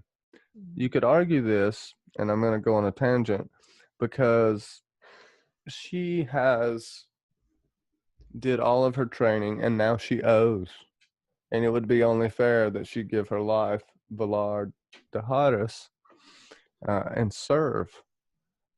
After she has been given these gifts, she's been able to take the gift and use the gift of death for her own personal vengeance. The least she could be asked to do is go back to the House of Black and White and serve. So Yeah. I think at bare minimum she'll be doing that. Yeah, they kind of have to bring Jack in back in, or Jack in, the actor who is our, what is it, our focal point of the Faceless Men back into the show. Um, Yeah, he's not Jack and Hagar, yeah, everyone. Just remember, he is no one. He's just a faceless person. it's just the That Jack and Hagar was the waif that you saw earlier, the new Jack and Hagar. Yeah, don't get confused though. Just remember, it's no one. They're just an assassin. yeah, it's just the face that's known, or that actor will come back. I feel like that's who she could potentially be running from in the trailer, is Faceless Men. Faces that she's maybe seen in the House of Black and White. I Um, did see one person when I rewatched the trailer, and I can see one person. I don't know about two people, but yeah, but it it could be. does seemingly seem someone as the same height of her, but it's hard to make out the shadows. It could be a faceless man or it's a loved one who's a white. Oh, Yeah. what if it's hot pie? She learns how to peel off the faces, which I guess she uses to her advantage in season 7. No. Next Yeah. is the introduction of Sansa to Bruce/Ramsey. Hello, Roose Bolton. This is my prize, Sansa Stark, key to the north. I hope you will treat her well. How's your son? How's Fat Walter doing? Hello. Your helmets look stupid. You need some different helms for your men. Anyways, I'll be in the porta john, jerking it. See you guys later. Yeah, like with Bruce, if this whole sequence of events is just like, okay, Bruce is all right. But once you get to her meeting with Ramsey, and Ramsey obviously playing up this different persona, you're just like, oh no, this isn't gonna end well. Um, but yeah, Bruce is just like, I have my key. Um, and later, when when Baelish and Bruce have the conversation about how Sansa has already been married, and how um, potentially that her being at Winterfell with the Boltons is kind of not so good, um, because Cersei wants Sansa's head, and but he feels like they might not, the Lannister army may not travel that far north to go and get her. Um, but also they question her virtue, and if she is still a virgin. Which Bruce is like, I don't care, as long as I have her. Pretty much. That, yeah. Yeah, her maidenhead doesn't really matter at this point. Roose is using her for political means. No, he wouldn't treat her bad. And he expects Ramsey to treat her with every courtesy, but of course he's not going to watch his every move. And this isn't just Ramsey playing it up in front of Littlefinger, it's in front of his father as well. This is the same reason that Fat Walda and I keep calling her Fat Walda because there's other Waldas, and this is how she's referred to. Please, I'm not trying to make fun of her or anything. That's kind of her actual name in the show. Um, Mhm. and they basically, he's just hamming it up. And you see Miranda here, so jealous. Oh my gosh. And like you said, the key. And her she'll never go that far north. She'll send someone, maybe like an assassin that was sent to kill Bran, but she'll never bring any armies there. She'll never travel, bring a garrison, send a garrison to the north. It's far too far away. But we do know that Cersei sends little birds up there later. So there are things she can do to set events in motion, and maybe in the end have her killed. Also, we have to remember these little birds could be in a Winterfell and waiting to strike when people are weak. This could be another reason Arya's running. And we don't know that Cersei hasn't hired the Faceless Men. Now, she's in good with the Bank of Bravos, and she has a lot of money. She's also very desperate. Mhm. And the Faceless Men, yeah, they can't take out an army, but they can take out a few select people. You Mhm. know, and if you kill the high-ranking people, well, shit, there's really no one else to fall behind if you kill the right people. So I don't know. Just to kind of throw that out here, poor lady. You know, light a candle at the tallest tower, and that's not yet, but she Yeah. talks about the North remembering, and at least Sansa knows she's still in a place where she's in a place where people remember her, where people care. So that's a good thing. I mean, this is good for Sansa. It's just not good who the hell she married. Yeah. Yeah, she's in a tough spot. Just kind of like how John's about to be in a tough spot. Um, so they've all, I guess, called a meeting around maybe dinner time, and Mixed Raymond is not able to attend because he's sick or not feeling so good. And John decides that they got a new builder, they got to build a new latrine pit, and someone has to go. Um, so my kind of thought on this, it's like, oh, poor Mr. Raymond, we didn't get to see him this episode, but we got him last episode for a while, which is just awesome.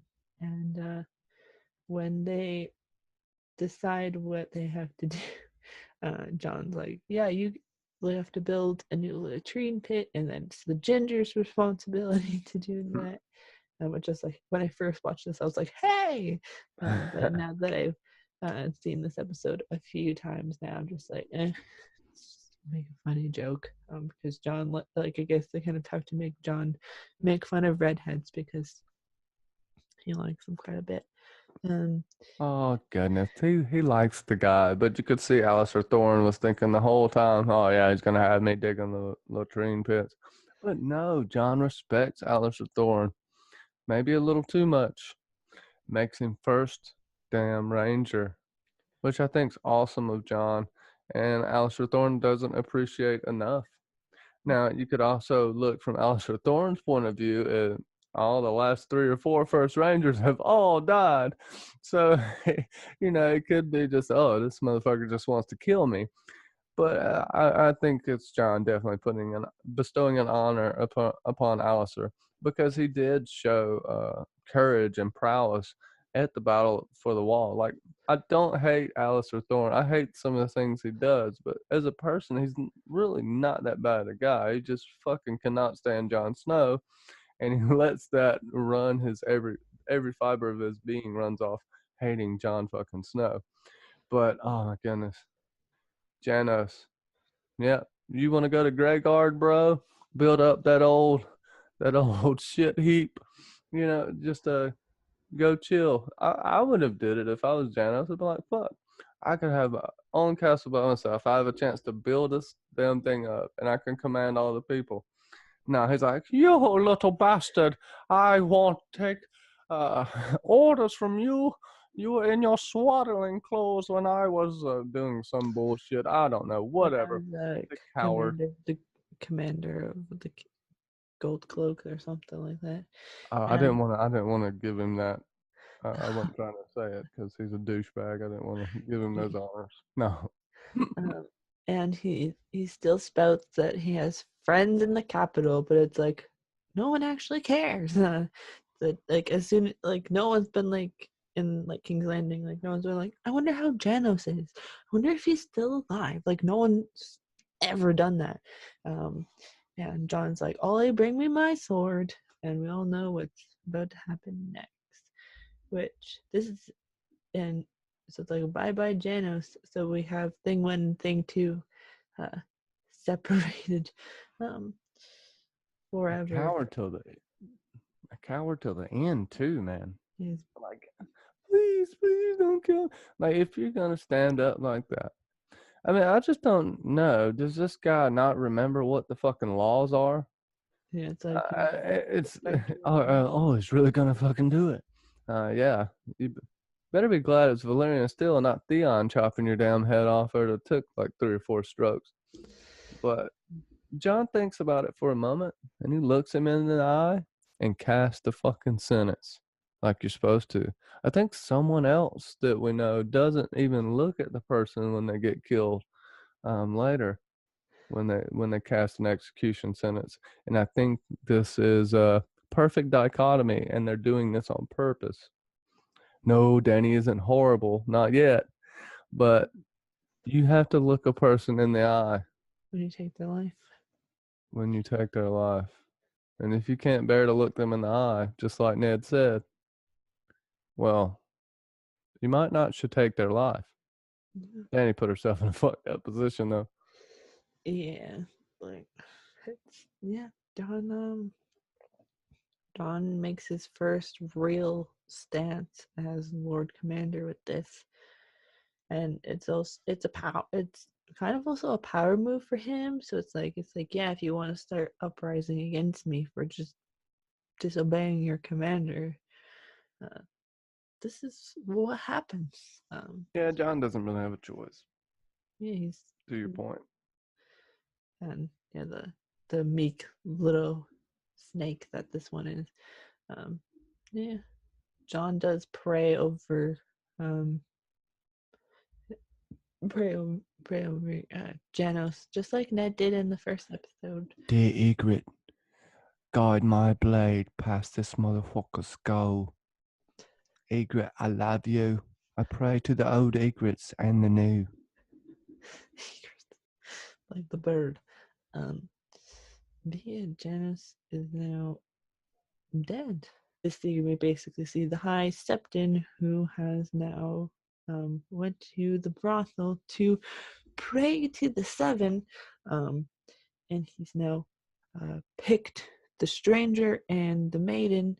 Um, but before he can enjoy those two or pray to those two, Lancel and a bunch of uh, eventual high sparrow little bird like sparrows show up, and I was like, nope. And then if they could, they'd ring the shame bells. uh, with the things.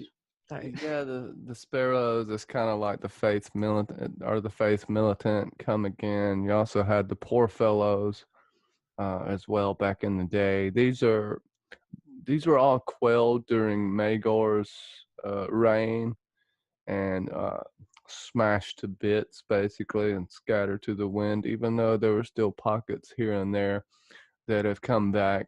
Now you have this resurgence of the High Sparrow. No, now the same reason this happened in the past in Fire and Blood is the same reason it's happening now.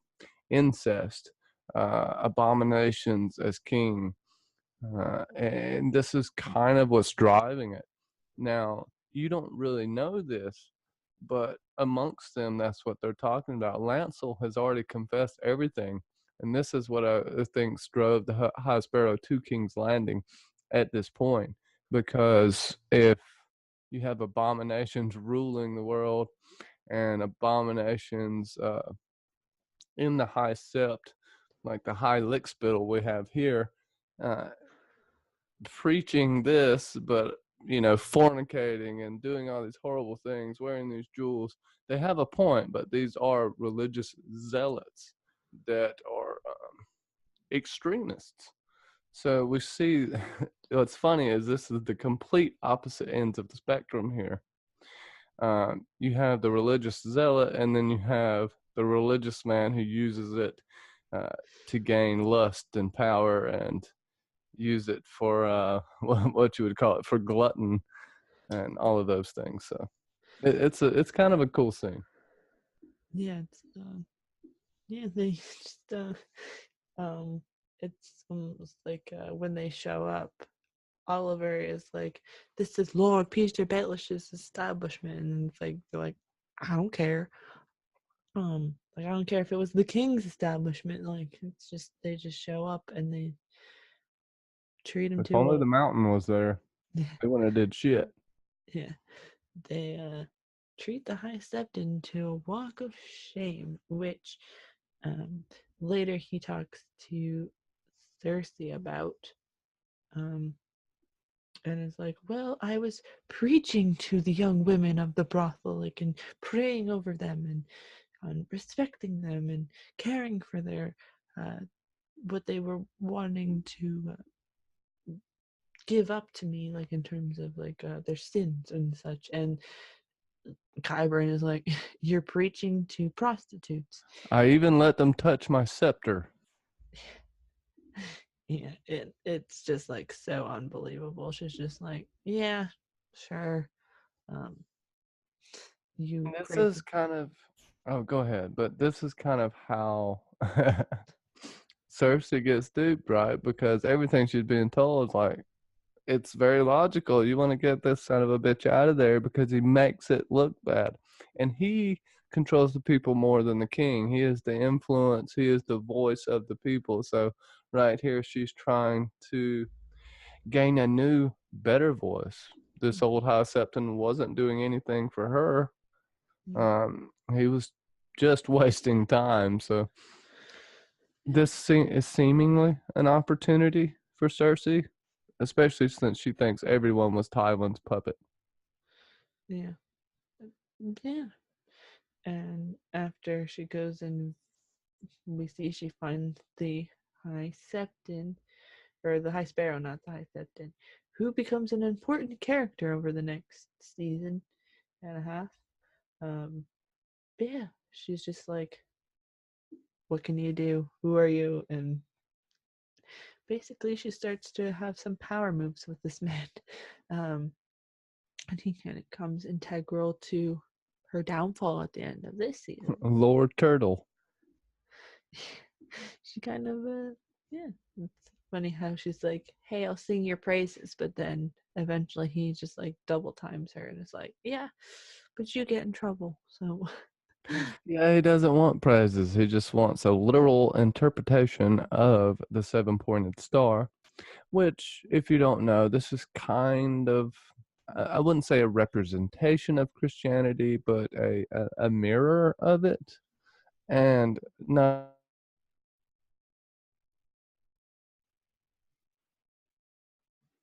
and even people take it. you Oh, I dropped for a second. This is representation of how. the, or yeah, it was like the representation of Christianity and it's exemplified in, and then that's what. Yeah, the representation of Christianity here is exemplified in the faith of the seven and the seven pointed star. It's not like a perfect representation, but you can see things here that have happened in the past with Christianity, how people gain control, how uh, people follow one man in a cultish fashion. Not saying that Christianity or this is a cult, well, but this certain section of what is going on is a cult like setting. Yes, he is a pious man. He is barefoot. He is walking in the shoes of the faith, or of his one of their high septons that I can't remember. But it it shows how dangerous this can be, but how alluring it can be, and how tempting it can be. Uh, just think of what he's doing here and the words he's speaking. Now, yes, he's trying to do good in his own mind, but in his world, everyone who does something horrible is punished in a horrible way. Like what Cersei did, she only confessed to the adultery. So she had to be stripped and walk naked. If you confess to murder, do you even live at that point? I don't remember all the rules, but you can get lashes, all kinds of brutal torture, and this is them taking the seven pointed star literally. And I'll try to shut the hell up now because I've been talking forever, but it's that literal interpretation of words that were written a thousand years ago, so to speak, that they're not changing with the times. Mhm. But there's a middle ground here. I don't even know what the point I was trying to make, but whatever. It's yeah, Cersei's just she kind of gets all the unsuspecting people to kind of come on her side. First, she got a pseudo maester in Qyburn, and now she's getting her pseudo septon in the High Sparrow. So she's building up her reversal army. Now she just needs one way to sway Mace Tyrell, which probably not too much. And yeah, she's got her whole small council to herself. The next scene we get is Cersei and Qyburn, and to send a raven to Baelish, and yeah, and we see the mountain move for the first time, which you're just like, oh, what's gonna happen? Send a raven to the little bird with the little birds. Yeah, what is gonna happen in the mountain moving? But we know that this crazy son of a bitch is bringing them back. I wish we could have got a nod kind of to how he has living people tied up in the black cells, and he's just experimenting on live people this whole time. This would help you realize how he was able to fix the mountain a little more as well. But it's okay. I think it's damn cool scene, and this just shows you how much faith Cersei puts in Qyburn, which I think is going to come back to bite her in the ass in season 8. Because she only has what? The Qyburn and the Mountain are the only fucking people who are really true to her. Other than that, and then Qyburn is true to himself. Yeah.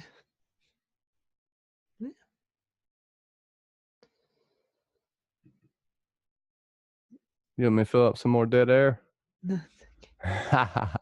The next scene we get is these two talking about Sansa, because she was walking through Winterfell, and we kind of touched on this earlier, but it's basically Roose saying, I don't want you double teaming me.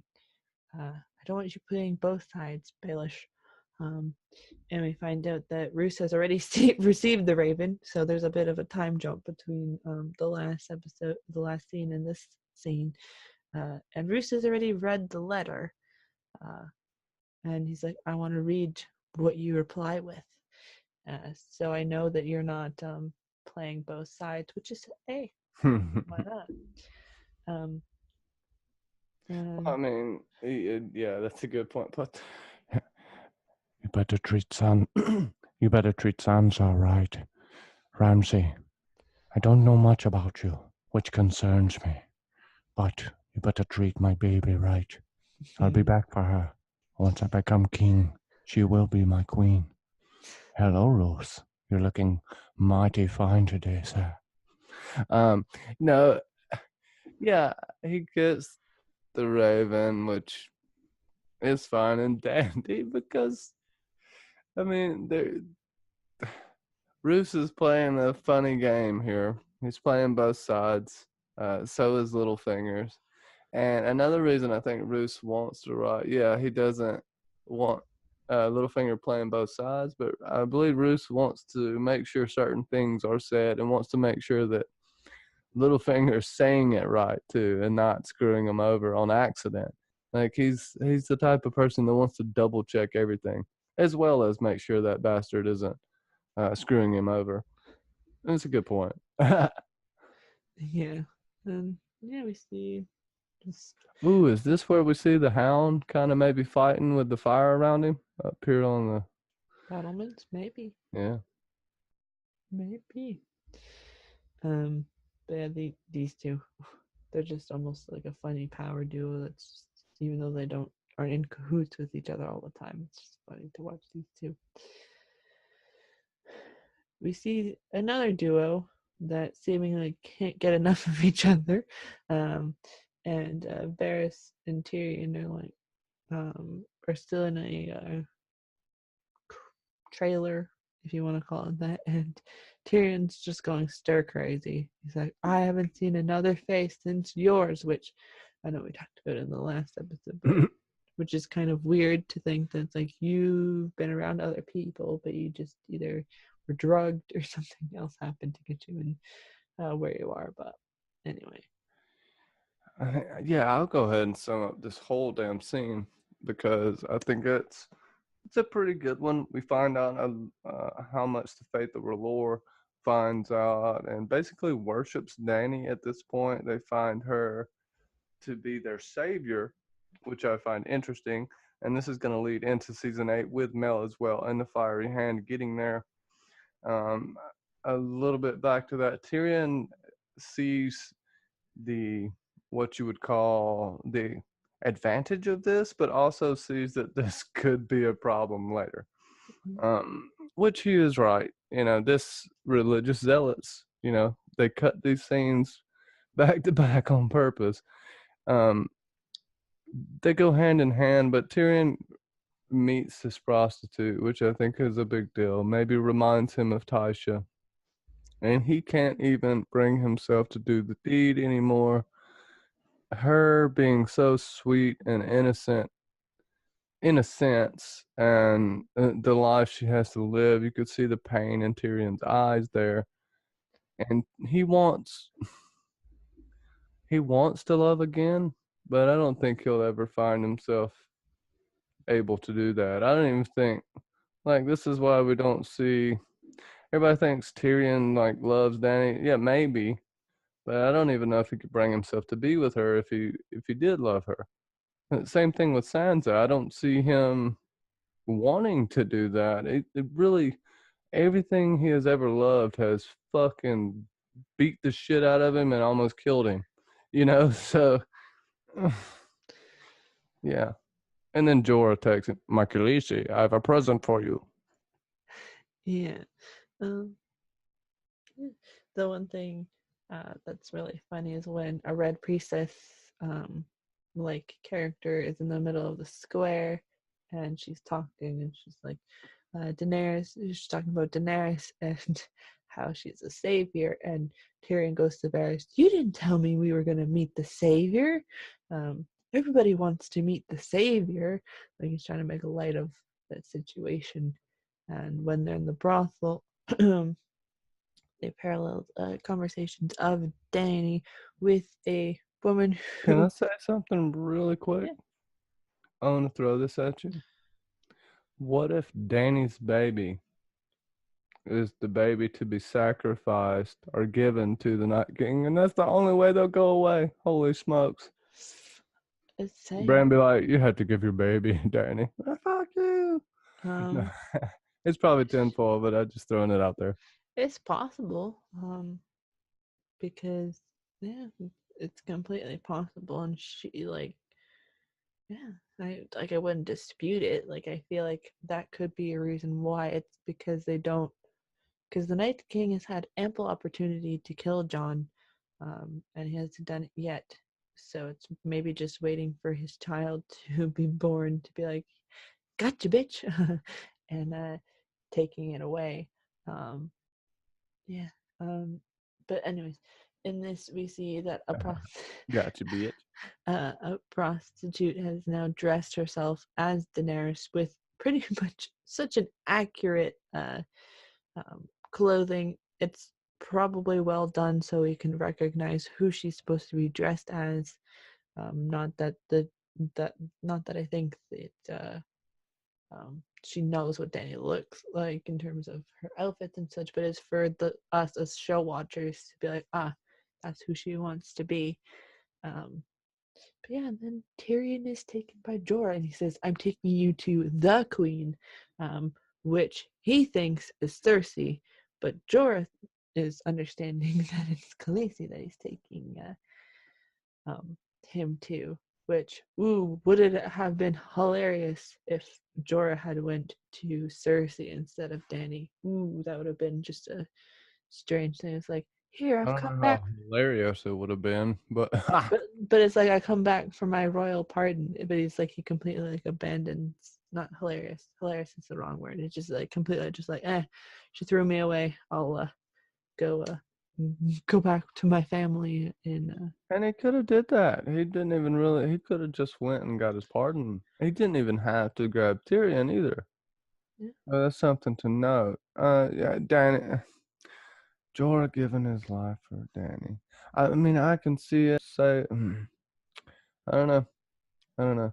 I can definitely see Jorah giving his life for Danny, but also saving her and then regaining his honor by actually being able to get his house name back and be accepted back into his house would be my perfect ending for Jorah. But, he'd probably die. the end of the episode. Um, so what do you rank this episode? Ooh, I'll give it,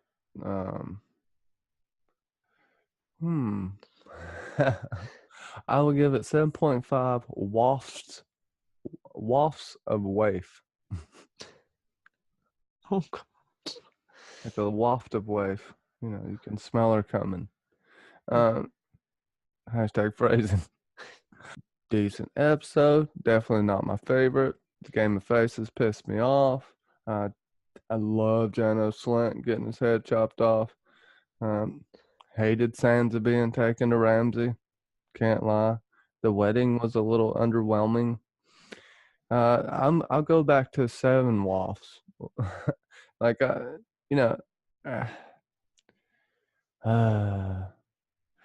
can give it like, I guess I'll give it 7 Ramsay ricotta. Jesus. What? I'll give it 7 Littlefinger yes. That's it. 7 Littlefinger yeses. Hello, Littlefinger. I'll Saying my own name. Peter Baelish. 7.5 long claw lances, I guess you could call it, or long claw, not long claw lances, long claw swings. 7.5 long claw Long swings. claw lops of the head. Yeah, long claw lops of that. Thank you. That's what I was trying to get at, but just craziness. Anyway, where can the people find you and what are you doing next? You can find me at Johnny B Crazy, on Twitter at Johnny B Crazy, capital JBC, on Instagram at Johnny B Crazy, on Facebook at Johnny Bragg, and you can find me on Mackenzie L. Burns Episode Club every day until the end of time. You can find me at Cylon Johns channel, 9 p.m. Eastern. Every Friday we do a spoiler-free rewatch of the Battlestar Galactica series, and you should definitely check that out. Sasa is a part of that. Also coming up on my channel, we'll be doing Fire and Blood this week at some time. And then we'll also gonna be the Nooners of Locations and Lore. High Garden is gonna come out. It'll be slightly late this week, but I'll try to still get it to premiere on Thursday if we can. If not, it'll be on Friday. Don't hold me to it. And the next quickie of Ice and Fire is going to be Aenys Targaryen. So be sure to check that out, and be sure to check out all of the quickies so far. We've got 5 in the series already, and if there's anybody you really want me to do before the season starts, let me know. Other than that, thank you so much for having me on, Sasa. I'm out of breath. No problem at all. So yeah, it was awesome having you on for this as always. You can find me here on my channel where tomorrow, because I'll upload this today, tomorrow we should be talking season 5, episode 4, Sons of the Harpy. So it's like Mel seducing John. And don't forget, aren't you on AU's channel? About to be on AU's channel? Yes. Mel seducing John and a few other kind of fun scenes to talk about. I'm usually on Johnny's channel all the time, and I will be talking with him about High Garden, which will be awesome. And then yes, Cylon Johns, and I should be on A's channel this weekend, Saturday, I believe. And yes, you will be starting season 8 episode talkthroughs for Nooners of Thrones on every Monday at around noon o'clock 1 o'clock noon, and I will be doing them Wednesday nights, same time as always. 2 p.m. Eastern on Mondays. Thank you, Salsa. No problem. And yeah, it was a great episode, and I can't wait to talk about all of the other ones as we literally are running out of time. We are just over a month away, so it's crazy. And with that, we will see you all in the next one. Bye, everyone.